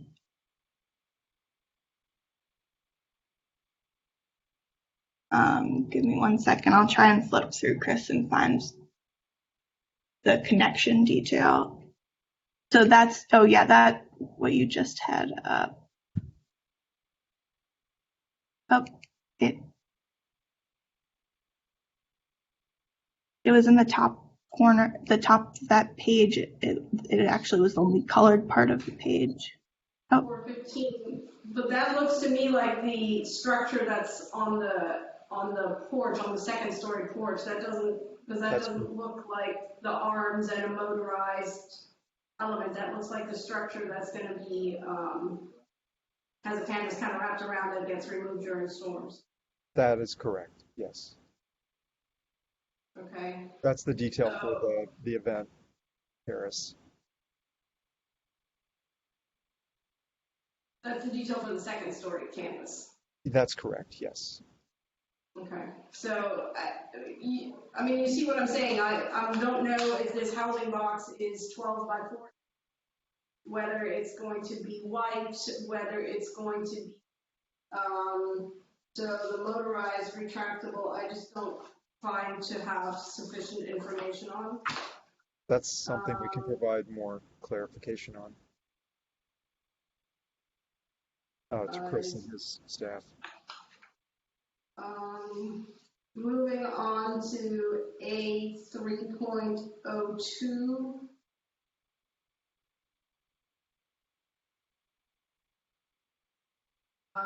I appreciate the change of the entry canopy. I think that really works for the building much better. I appreciate that. Just again, when I say I'm not sure what I'm going to in the final product, the entry doors to me look like the stiles of the door are extremely narrow. So I guess my sense is that's probably not what they're going to look like in the end, because there's going to be some thickness to them that has some door hardware on it. But correct me if I'm wrong, if they aren't that skinny. The entry doors are a steel window system, which does have very narrow frames on it and maximizes the glass area and the open area when they open. Okay, so those are not the Marvin. So what? Right. Where would I find what color those are? They would be painted to match the same color as the Marvin plaid. Okay. At the risk of making Chris jump all around, and Chris, you don't really have to go there. The Marvin windows, I didn't see a color called out. I went to the website, and maybe you can tell me what the color is. Otherwise, 4 options out at you that seemed like they might be the color. It's a custom paint color, and we have it noted in the elevation that has it's the rendered elevation. Yeah, it's on 417. All I'm seeing is window and door color sample, but I have no information on what it is. So is that supposed to match the white sand? It's supposed to be a very close color, but as you can see in the rendering, it's slightly lighter. Okay, so, because we didn't see that on the color board. So lighter than the white sand. Okay, so windows. And so that's both for the Marvin windows and the steel doors, that would be lighter than the white sand? Yes, yeah. Windows and steel doors.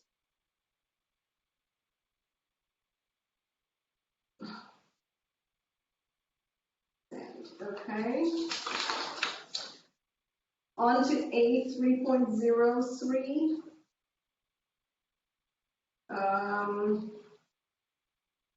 Maybe you can point out in this elevation where I'm seeing that ramp that leads to the front door. I just couldn't orient myself to find that.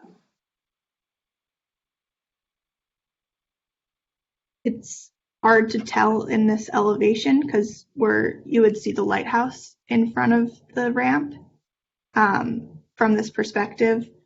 And the steps that you see going up there are actually to the landing in front of the main entry door and the adjacent bathroom doors. It's easier to see from the other elevation if you go to the east elevation. And then we have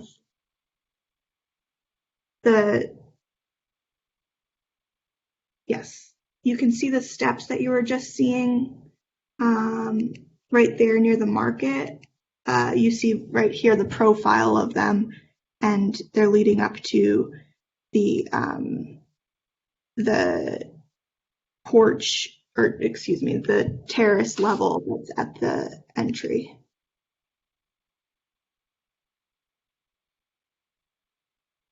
Is that making sense? Were you hoping to see the side view of it, the ramp that's just going up to the front door?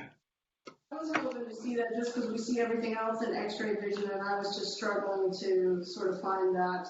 But while we're on that elevation, I mean, I can take that for what it is. While we're on that north elevation, in the conceptual presentation, the service yard used the same language of the building, which to me helped blend it into the building. It's now become, to me, like one of the kiosks that you have, I think, very well moved to other locations, but now we have this very appendage-like, very different language service yard, and I would be inclined to see the service yard really go back to the language that was used at Conceptual, but we'll see how the rest of the board feels about that. Moving on to the west elevation, 3.04. I just wanted to perhaps, I'm sure the rest of the board also saw this, but I want someone highlighted because when I called out to be the same blue as the shutters. And again, the barn doors and the service yard to me don't fit the vernacular of the building. So them getting highlighted in the blue, to me, that facade struggles, the west elevation in the service yard and the barn doors.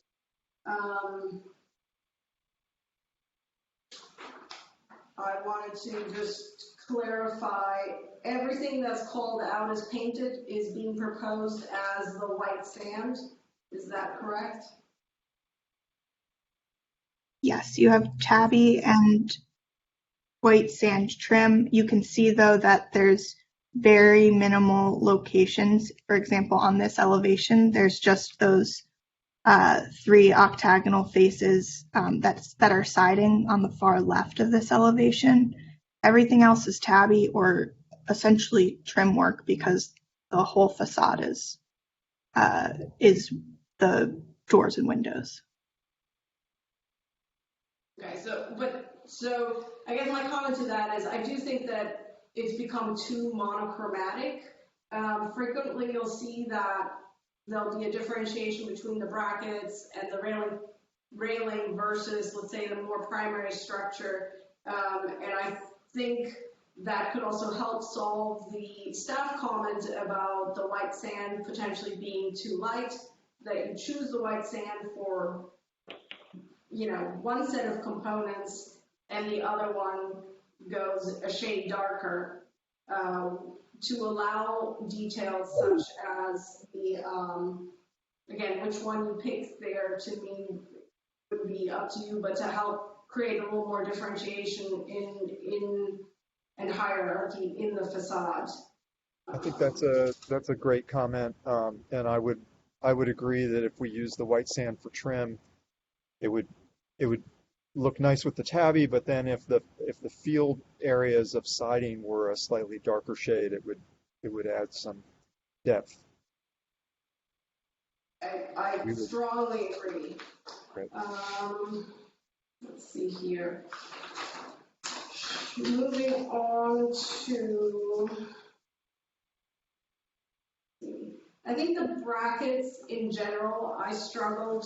I saw one bracket detail on, I saw brackets throughout the building facade, which I think are nice. They're low country vernacular, but then the only detail I saw was on A4.31, and I needed clarification on what the brackets look like, because we know larger scale overrides smaller scale. All of a sudden there are no chamfers. It's, I'm only seeing one size bracket where I'm seeing different angles. I'm seeing longer verticals at the wall, and some that I'm going to say I think are unfortunately too small. But let me sort of step back. Are there chamfers on the brackets? The intent is that they're all chamfered. Yes. Okay, so we need an updated detail 2 on A4.31, and I would expand that in saying we need to see the various bracket sizes, because to me, I just got put through this one more time. I circled where I thought the bracket looked too small.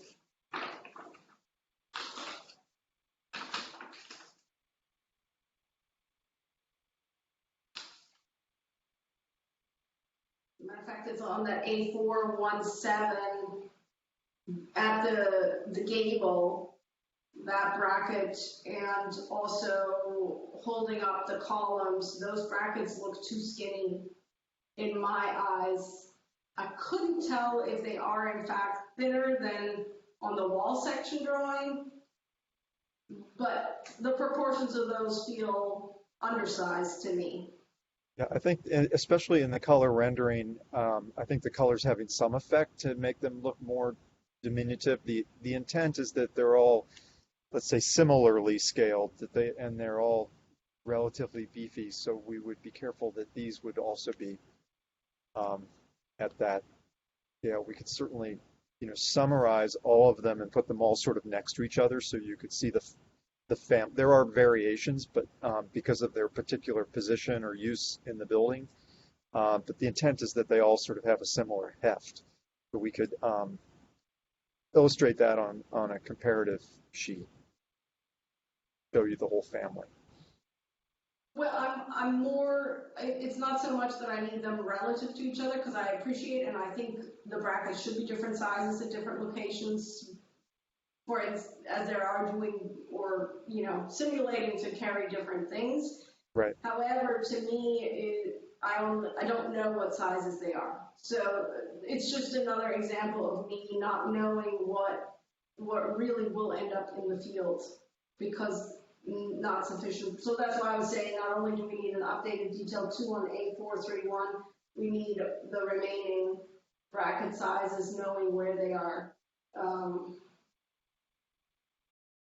432 is that bracket, but it looks like it's just missing a dimension on that bracket the 3 there, and also you're saying that those could be beefier. And then on A431, there is the size noted on, that's sort of our other, the cousin bracket, and that is missing the chamfer note in this detail. Right, well, really, it's missing on 1, 2, 3, and 4, the chamfer. 1, 2. Yes. Because I'm seeing the RCP version of the bracket in 1 and 3, and I'm seeing elevations or foreshortened elevations in, I guess it's really that sheet. The more I look, it's that whole sheet. So that's where I was unclear. I do appreciate the additional details. It's the first time that I understood what was happening at that barn door on A435. My original comment stands. I don't think it fits the building. That sort of leaves me where I would need to see some additional. So to summarize, it's the motorized retractable shades. The window color needs to be provided. I recommend the service yard details be changed. Bracket details need to be provided. The change of the additional color to add depth. Those will be my comments, and we'll see what the rest of the board has to say. Thank you. Thank you. All right. Thank you, Annette. Mr. Molesky.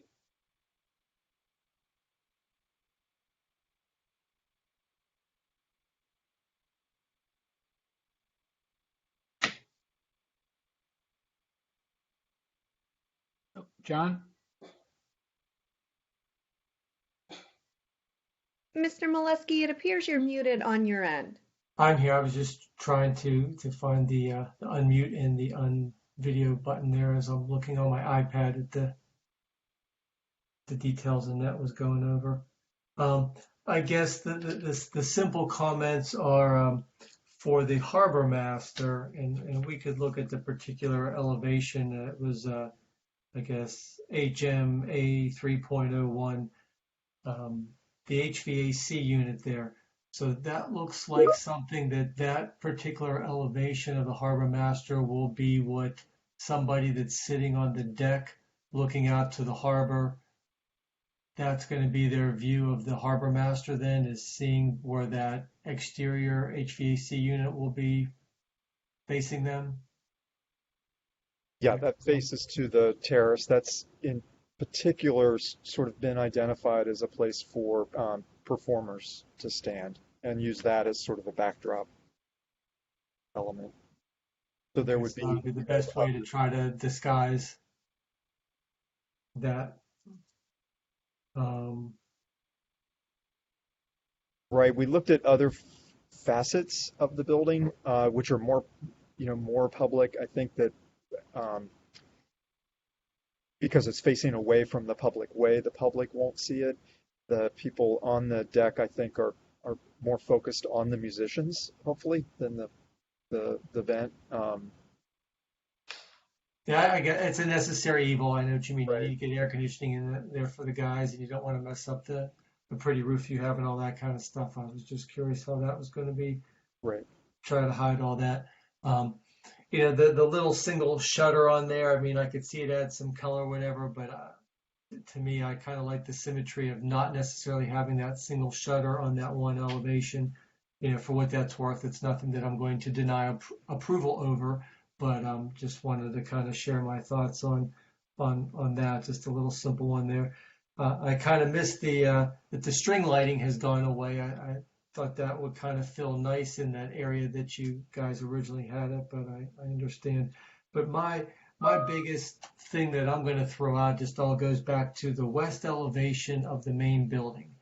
And again, as somebody who lives in Sea Pines and somebody who has frequented, Harbor Town for the past 40 years, even before there was the little boardwalk there, I guess. But I just see this as being an equally important elevation. And I kind of agree with a lot of the comments that Annette was making that, the barn door with the bar area and the service yard and all that. I mean, I know you guys have a struggle because it's, you got to have a back of the house has to be somewhere. And I do see the opportunity there of having that bar area there. I think that's very clever to kind of, make it convenient for the folks that are waiting for the boat and all that kind of stuff to go and have a drink and hang out. I get it. It just seems like that there's just more of a missed opportunity in there that, as beautiful as all the other elevations are of this place. I just feel that, I don't know, that maybe this got the least amount of attention perhaps, and it's kind of disappointing to me. I'm not trying to be critical that you gave it the least amount of attention, but as wonderful of a job you guys did on the rest of the building, I just see that that there's something lacking in this particular elevation that I think is an important elevation, whether it be boaters coming in or just the people that are having that experience returning to the quarter deck from the boardwalk. And I don't know what else to say other than that. And I'd like to circle back to that, but I wanted to, before that, to say, I know there's those little, we'll call it high tops that aren't really a table, but along the railing there, and you had made the comment earlier that there isn't any countertop that's necessarily slated for that.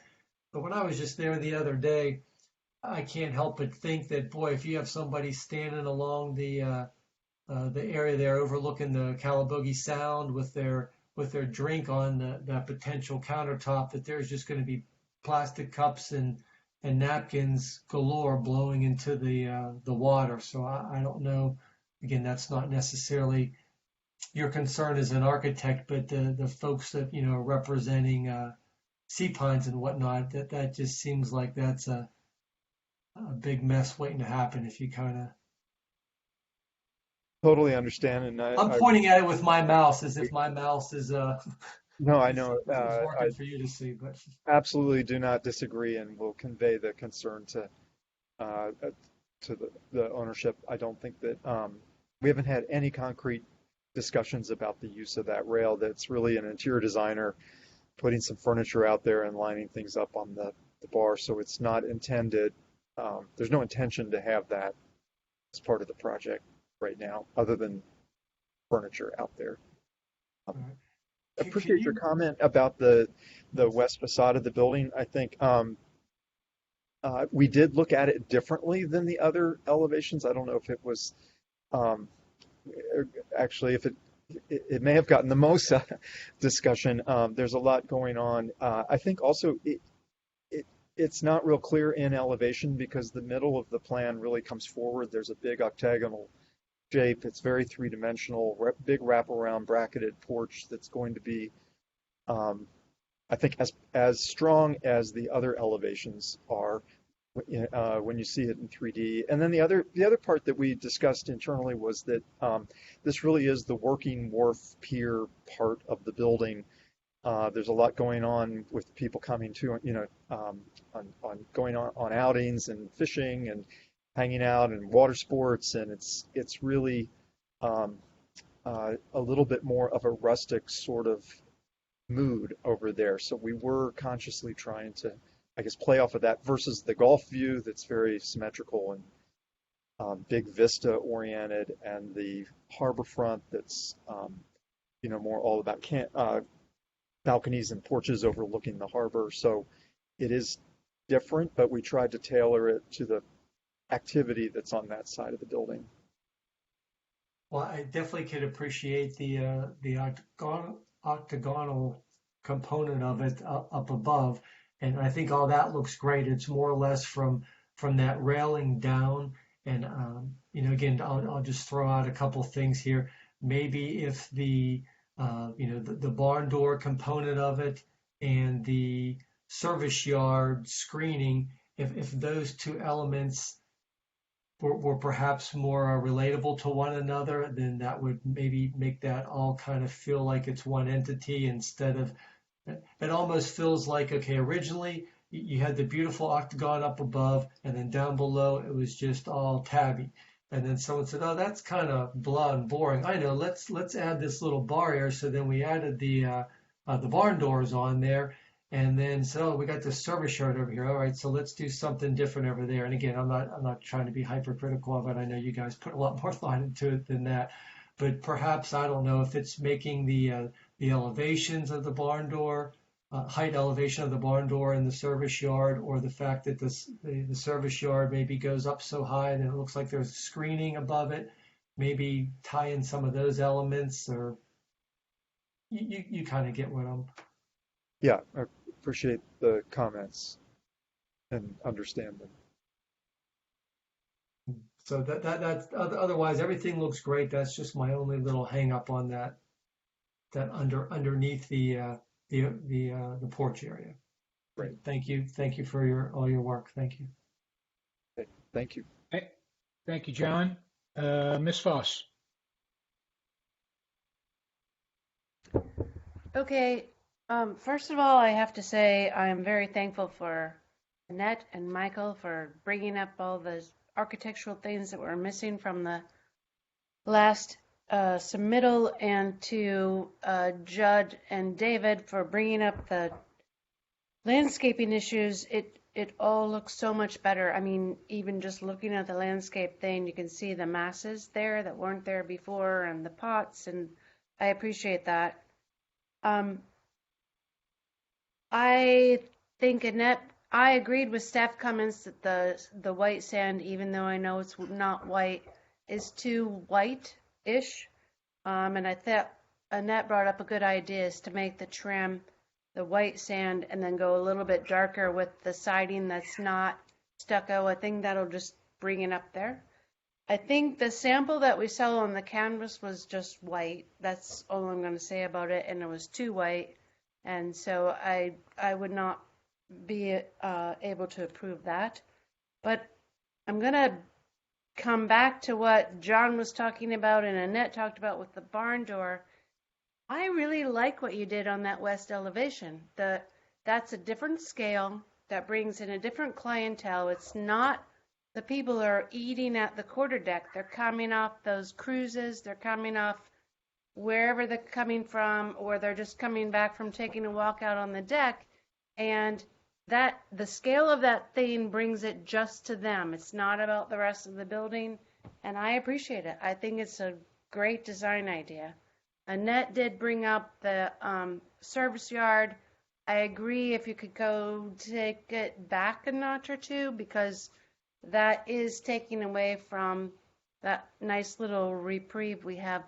I'm going to call it a bar cafe that you have for people that aren't necessarily eating at the quarterdeck. It's like another kiosk, another spot on the boardwalk and on the deck that brings people in and allows them to get a drink or a slushie or whatever. Right.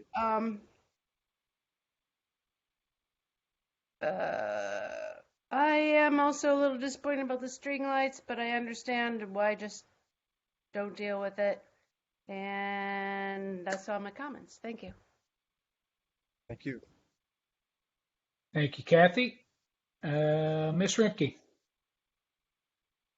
I think we pretty well covered everything that I had questions or concerns about, so I'm good. I'm ready to vote on this. Thank you. Thank you, Debbie. Let's go to Mr. McAllister. All right. First of all, thank you to the design team. I really appreciate the effort you guys put in. It looks like you've addressed a lot of our comments. I think Ms. Lippert has raised a lot of good points, and I'm only going to go against the grain on a couple of items. I'm in agreement with Ms. Foss on the west elevation. I like it. I think it's pretty clever and it fits the use. I personally like the barn door. I'm a landscape architect. I'm not an architect. So if my fellow board members feel very strongly that it's not appropriate, I'll kind of go with the flow on that. But I like it. I'm also on board with the white sand. I don't think it reads as too white. I think the comment about, it being trim heavy is valid, but as a color on its own, I think it's nice. I did have some concerns about the canopy, the awning canopy. As Ms. Foss pointed out, in the sunlight, it really reads as white.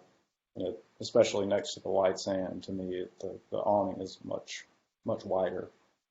So I would think that we should maybe reevaluate that color. I think it'll look nice with the building, but we on the island typically have an aversion to white and black.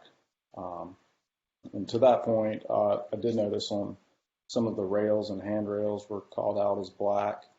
I think we should try to avoid that and maybe reevaluate that color. It's a minor detail. Thank you for listening on the landscape plan. Like Ms. Foss just said, I think the masses are much better. I think it reads better. And I saw on the revised plan where we are using the podocarpus around the utility building. So I think that's the right choice. I don't really have any other comments. I think it looks nice, but I understand that Ms. Lippert and some others have made some good points that there might be a little more information that we need. But all in all, I'm on board. Thanks. Thank you.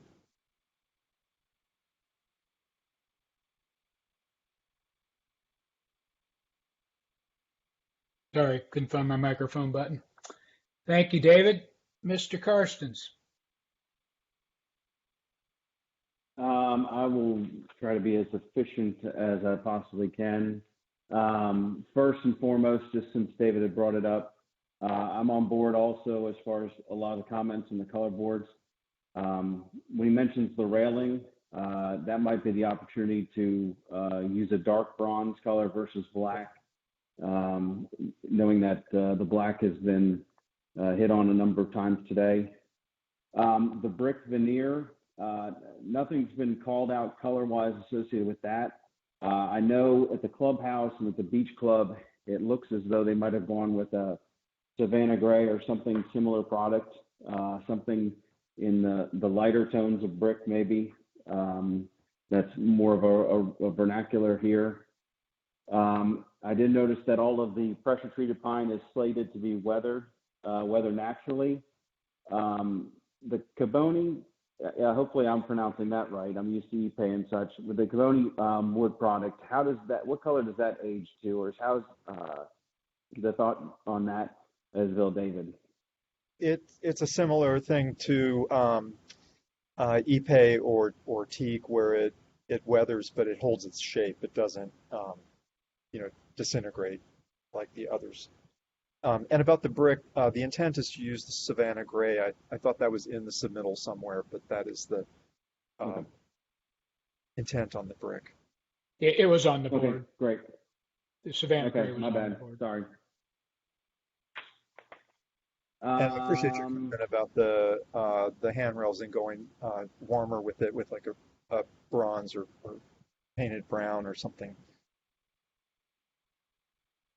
I'm just going to hit on a couple things on L101. Y'all did a great job with the wall detail, the W1.2. I think that it'll tie in well with the rest of the timber retaining walls, just having a little more height there at the ice machine on the backside of the bar. I saw that detail was caught. I think the R4 railing is still being called out on the plan that I'm looking at. Chris, can you bring up that sheet, L101? I know we received it. And just zoom into the middle of the sheet, please. Where exactly? Right near the lighthouse. Just a couple clicks in so we can kind of read so that right lower left corner of the lighthouse where it's called out as R4 still. I'm not sure if that's supposed to be the R5, the kick rail, or not. that might want to be updated. And speaking of kind of the railing in this area, especially the accessible route, the 1 to 20 path, it transitions from an R5 to an R3, and the R3 is the detail that's more associated with the marina railing. I don't know if it's because of a grade change associated with that on either side of that path, if that needs to be the R3 or if that should just be the R5 kick rail throughout that area. Go ahead, David. I would tend to agree with you that it should be consistent all the way up that path. I think that's a notation error that we missed and then, since the gangway went by. Sorry. Chris, can we pan to the right, to the right?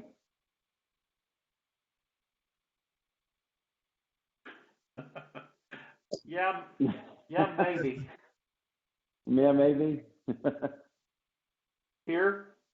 All right, there you go, perfect. Okay, so this kiosk that's in the middle, what's called out around it is the crushed shell, and obviously we've got existing trees below this.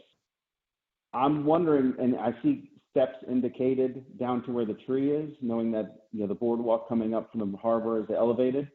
What's the transition from the boardwalk to this shell area outside this kiosk? Is there an edge restraint here? I'm a little confused because otherwise I would have seen it as a larger shell area or a larger crushed stone area. And I was trying to look at the grading plan, and it too kind of it was a little confusing on that in that regard. Yeah, where the note existing anchor to be relocated, that is at essentially the existing grade, which is 3 steps down from the boardwalk at that point.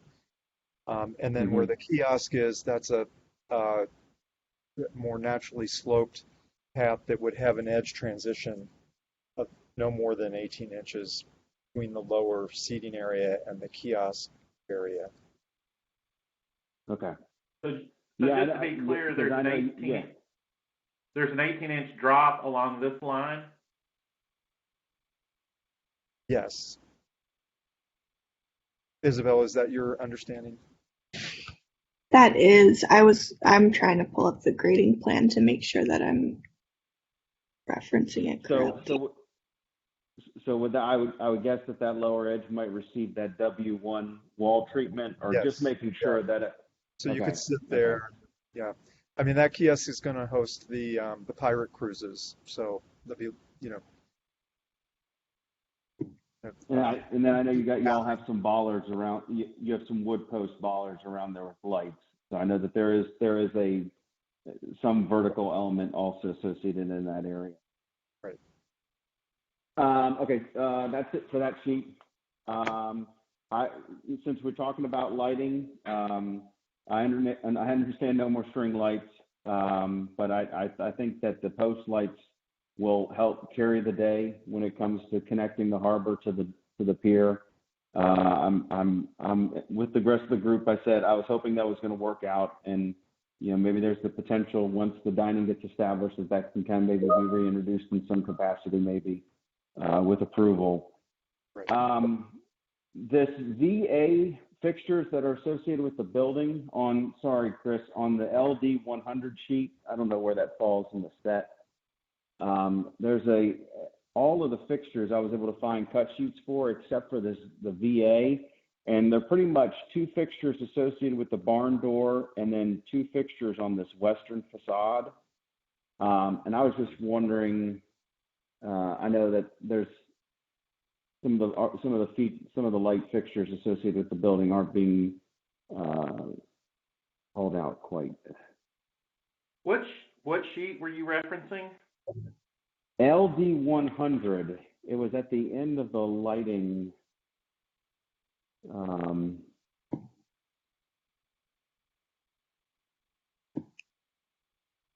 Was that in the submission that was made initially, or the second submission? Initially, yeah, none of the lighting cut sheets were in the 319 package. Give me a minute and I'll pull it up. The LD100 Okay. is the step light at the shell path, right? I'm concerned, or I was asking about the VA fixture. There's two fixtures at the barn door on the western facade, and then the northern facade has two fixtures in the stairs leading up to the access to the market. Okay, I'm just going to those plans to check. Mm-hmm. I mean, I certainly like all the uplights, using the different sizes. Obviously, you're not going to have any internally illuminated signs, so all the signs have uplights. All of the step lights, both within the walls and in the bollards, will be a really nice effect, covering the ground plane.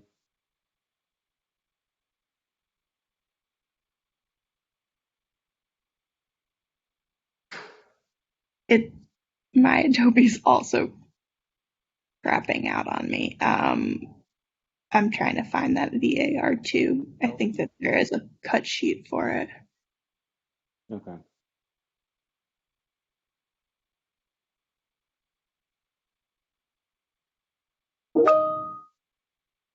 Judd, it was LD what? 100. Okay, do you see that on your screen? Yes, I see it on the screen. And like I said, it's just 4 fixtures. It's right next to the barn door on that western side, and then on the access up to the market on the northern side.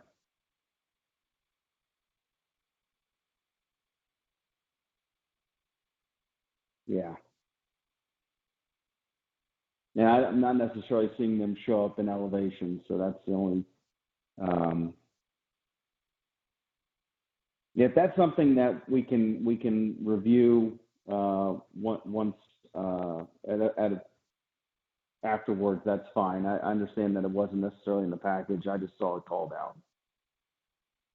Okay, I can definitely also do a more thorough look.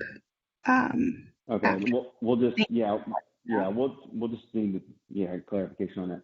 And then let me see here. I'm gonna. Oh, since everybody's been talking about the furnishing plan, that northern side with the long bench at the base of the steps or base of the area outside of the market, I really like the thought now of that large bench wrapping around the base of that porch. I would say is those small, here you go, the little small 2-tops that you have, those actually would work really well along that utility screening where we have the photocarpus now, as kind of providing an edge over there. That so I think that there's a lot of good space for those furnishings to kind of exist in there. Yes. So I certainly like where that has gone.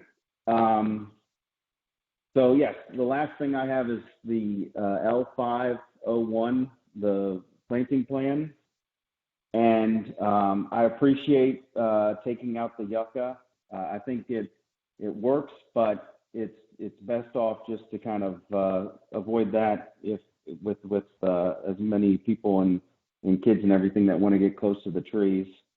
That being said, also thank you for pulling the planting away from the trees. I will say, I think the plant palette overall is good. I still think that we might have a little too many grasses because if you go back to the other sheet, the area that's between the parking and that pathway we were talking about before, this area up here, I think the panicum, the switchgrass, and the muley and the dune sunflower, I think we need to pull that out of there and just continue your palette of the ferns and the liriope. You've obviously got the saw palmettos in that area, so I think the saw palmettos will do well, but I think just the sensation is you're still going to need obviously something soft along that pathway, both of those pathways. And I'd recommend just sticking with more of that filtered sun shade palette that you have in the ferns and the liriope. Considering there's also some other options, not that I'm trying to add plants, but the Farfagium, shell ginger, or even cast iron. I mean, cast iron's kind of an old school plant, but used in certain areas can work really well. That, and along with the shell ginger, kind of have a different texture. I think the holly fern and the liriope work well as far as having different textures as well. And then my last thing, as far as my notes, considering we've got so many pots out there now, I would say is that it's probably become an element.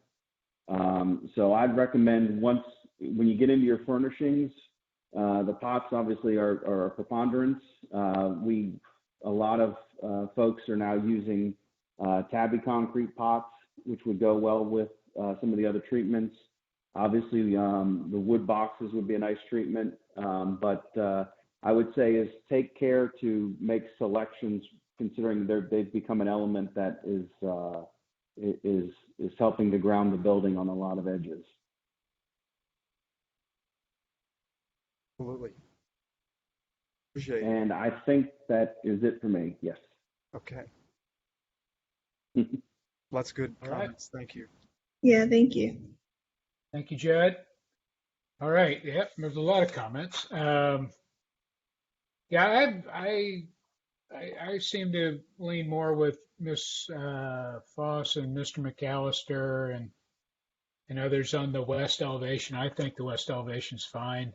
The barn doors break up what is otherwise what would be just a big wall. So I'm good with all that. Annette had many good comments. I agree that the white sand, this is going to be a white building, or it's going to look white. The white sand's fine for trim, but the body should be something a shade different, shade darker. The canopies are too white.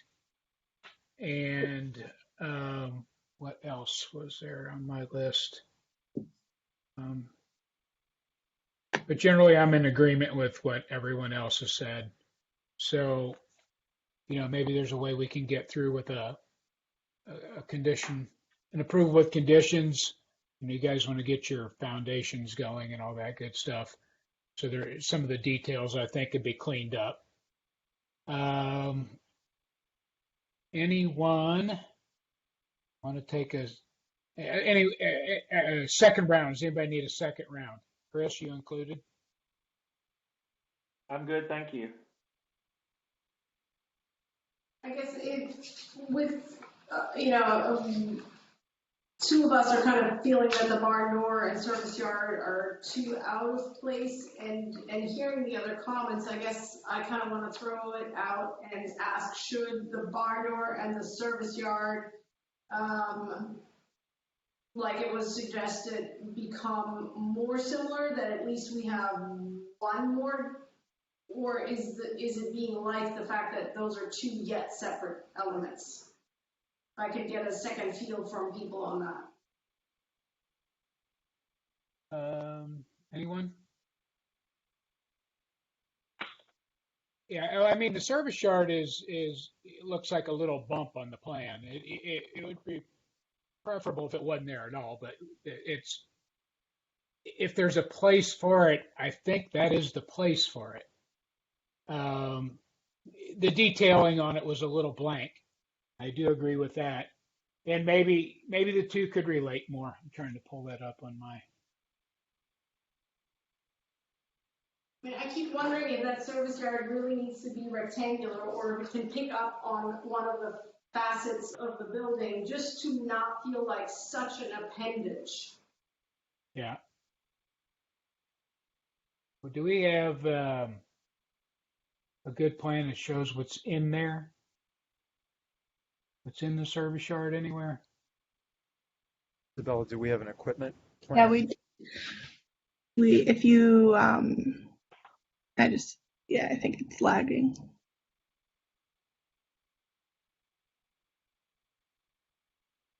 So there's a lift. Well, there are a number of equipment pieces in there that we are kind of dealing with and trying to make fit in, the most gracious way possible. There's the lift. Is this a lift? That's the lift that we need because the finished floor is about 4 feet above the shell path. And there's storage. There's a couple temporary trash bins before bringing them to the roundabout, the enclosure near the right-hand side roundabout. So we're working just with a very tight space. I'm just sort of thinking as I'm speaking because I appreciate your comments. I mean, if I can suggest, just like if you look at the part of the stairs that wraps around, you could see there how the instead of having a sharp corner, there's a wall that's kind of parallel looking out towards the sound. Just like where the barn doors are, that part there is kind of softened. Is there any way where the service yard is, where that second interior storage area is just to the left of those two doors that swing out, if that were also to perhaps resemble that same, portion of the octagon or hexagon or. Yeah.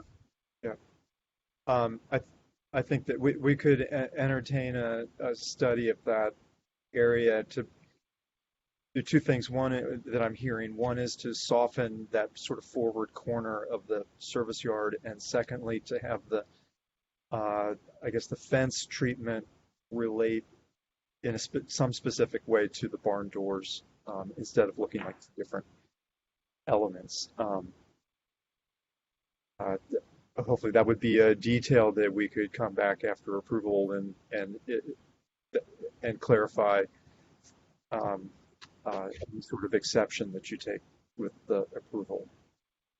And then for what it's worth, I have nothing against the barn doors. I think my comment had to do with, like Annette had put it, that the barn door is one element, the service yard's another. If we could somehow combine them to almost have that softened storage, almost make it look like there's a faux barn door, or maybe an actual another barn door that opens up to access the service yard. But they're cousins or yeah. Exactly. Yeah, thanks.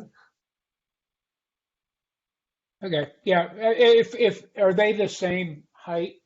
They don't look the same height. One looks taller. They're not currently the same height, but that had not been our focus in developing the two, so they've been it could be the same height. To me, it's a I don't want to call it an insignificant detail, but it's a small detail within a very complex building. Right. And I think we might be focusing on it too much, but I guess every detail counts.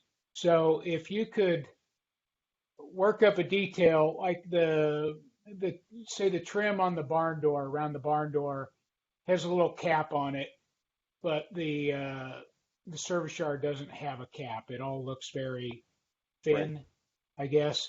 Mm-hmm. If the two could relate more closely, I think you could satisfy the comments without beating this thing to death. Yeah. But like I said, this is 0.02% of this entire building. So, but if we could make, if we were able to plant around it and hide it, that would make it so much better. But I don't think we're able to do that. So, just try to find a common detail between the two. My comment, Michael, is in that rendering that we see, there weren't any planters in front of the service yard. Yeah. And that's going to help a ton because the planters then come on each side of the barn door as well. I think if we brought barn door detail onto the service yard, that's going to take away from the barn door, which is meant for attracting people in there to get slushies or whatever. So I think bringing the barn door detail to the service yard is not right. But as you said, if we could get plants in there and take away, they do have planters spec for in there, but maybe they just give a little extra attention to the planters. That would help a lot. Right. There are actually 3 planters, kind of where the couple with the baby's carriage are. On that facet, there are 3 planters lined up, and we could augment that to sort of screen the screen with more potted plants. Yeah, I think we could put some more plants around it or something. Like I said, I'm not caught up on it. I'm just trying to find a satisfactory solution to the conditions that we have to come up with here. Right. Yeah, because I think probably you probably have enough votes to pass the barn door as it is. So I'm just trying to get it to where you get you get a little bit of something from everybody here.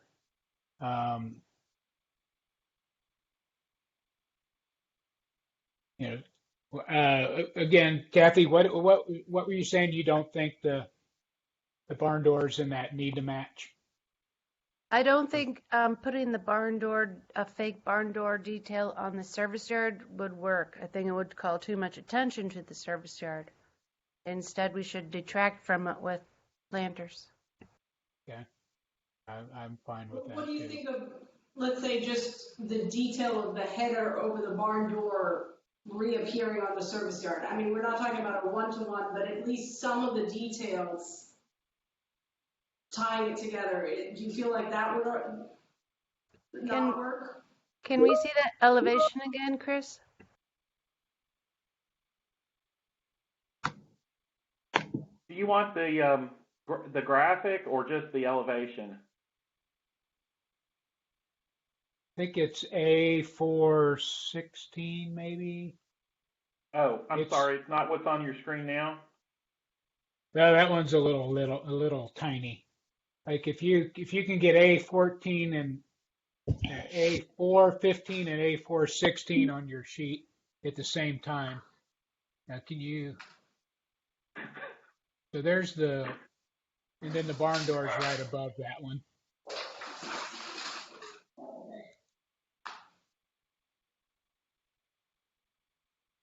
So Annette, if you'll describe what you think should be brought from the barn door over to the service yard, that would be great.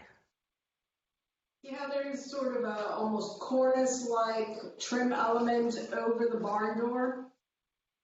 I just feel like I'm not saying they need to be the same, and I'm not saying they need to be the barn door. I just think they're 2 very different languages, and I just think that if you took, let's say, that cornice detail and put it on top of the service yard wall, at least you're feeling like it's not yet a totally different element.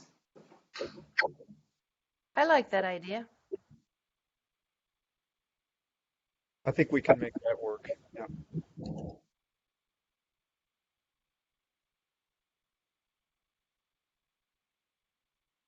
So You're on. I can't hear you, Michael. Rookie mistake. When the barn doors are closed, what do we see? What's behind the barn doors right now? That was stucco, I believe. Is it stucco? Go back to well, then the surround around the door doesn't make sense. I believe it would be a paneled to match the barn door. Okay, so then we get some panelization going, which is sort of like the service yard. Because if you close those barn doors and you see stucco and brick behind it, then that would be an incorrect detail because your jamb in your head on your door is too big. Right. If the bar is only as big as your bar is only as big as the opening, when it's open, then that jamb would come in. So when you close that door, if you've got matching panels behind it, Right. you'll end up with a 4-panel view. So okay, all right. So what did we come up with on right before I started talking with my microphone off?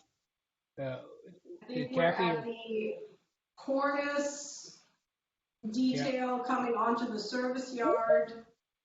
Okay. And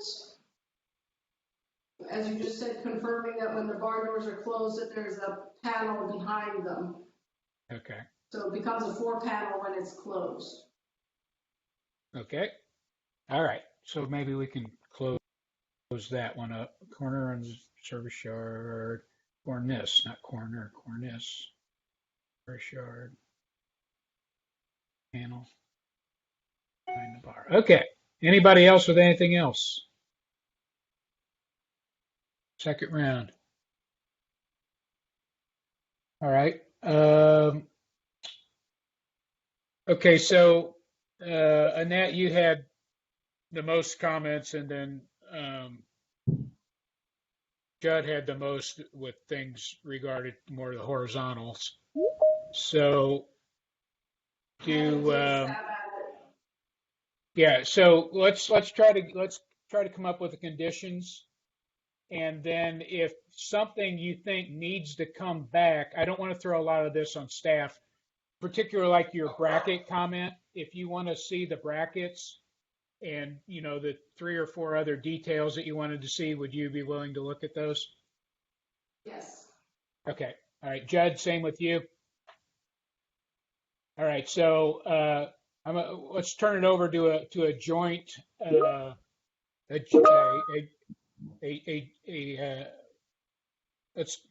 let's start with Annette, and then Judd, you can fill in on the end. Okay, we good with that? All right, go ahead, Annette. All right. Yes, I'm sorry. I'm officially asking if someone would like to make a motion. There we go. I'll take that. Okay. I'll make a motion for approval of RB 0005752-2021 with the following conditions. First is that all these comments relate to the drawings received on March 19th. Second is inclusion of staff comments, meaning the comment about the white sand, the canvas being too white, because the screening of the plants was, I believe, was addressed, and the wall behind the bar was addressed. Next comment being provide a detail for the motorized retractable shade detail on A440. Provide the color of and steel doors that have been noted to be lighter than white sand. Study and revise the service yard to soften the forward corner. Provide a cornice detail to match the cornice above the barn door, and to confirm that in the closed condition of the barn door, there are panels behind it. Provide an additional color for the facade, which is darker than the white sand, and clarify where the white sand will be used and where the darker color will be used. Update details 1 through 4 on A4.31 and provide additional bracket details and where they are located.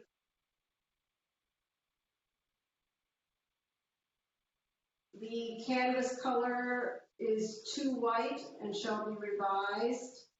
No handrails shall be black. The recommendation is to go to a dark bronze. On L101, the handrail around the lighthouse shall be consistent Right now, 3 different handrails are out. On L101, the area south of the kiosk, north of the relocated anchor, should have wall treatment W1 because of the elevation drop. LD100 provides a cut sheet for fixture VA. L501 has too many grasses in the area south of the parking lot and potentially continue with the ferns and liriope. And with regards to the pot selections for the potted plants, to be in tune with the building facade, potentially a tabby concrete. That concludes my motion. All right, so we will amend the motion with further comments from Mr. Karstens. I hate to say it, and that stole my thunder. She got all my comments. On her comment for L501, let's just amend that to say the northern area of the planting, the planted area underneath the oaks on the northern end of the plan, let's remove the sunflower, switchgrass, and muley, and substitute in the liriope and holly fern as in adjacent areas. Okay, so amended. And I must add one more amendment that since the final colors haven't been approved by Sea Pines ARB yet, final colors are all subject to final approval from Sea Pines ARB.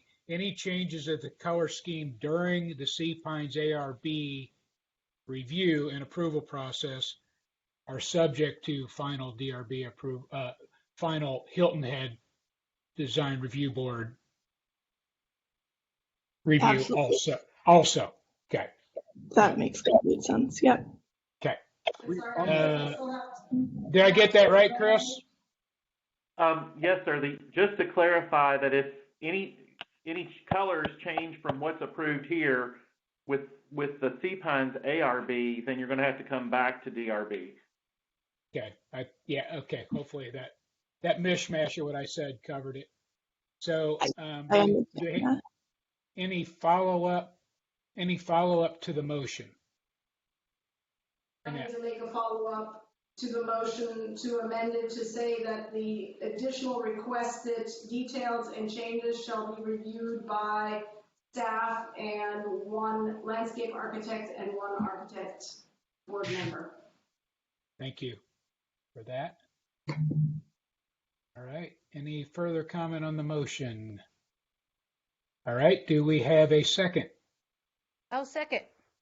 We have a second from Ms. Foss. Any final comments? All right. Teresa, would you please call roll? Ms. Lippert? Yes. Ms. Foss? Yes. Mr. McAllister? Yes. Ms. Remke?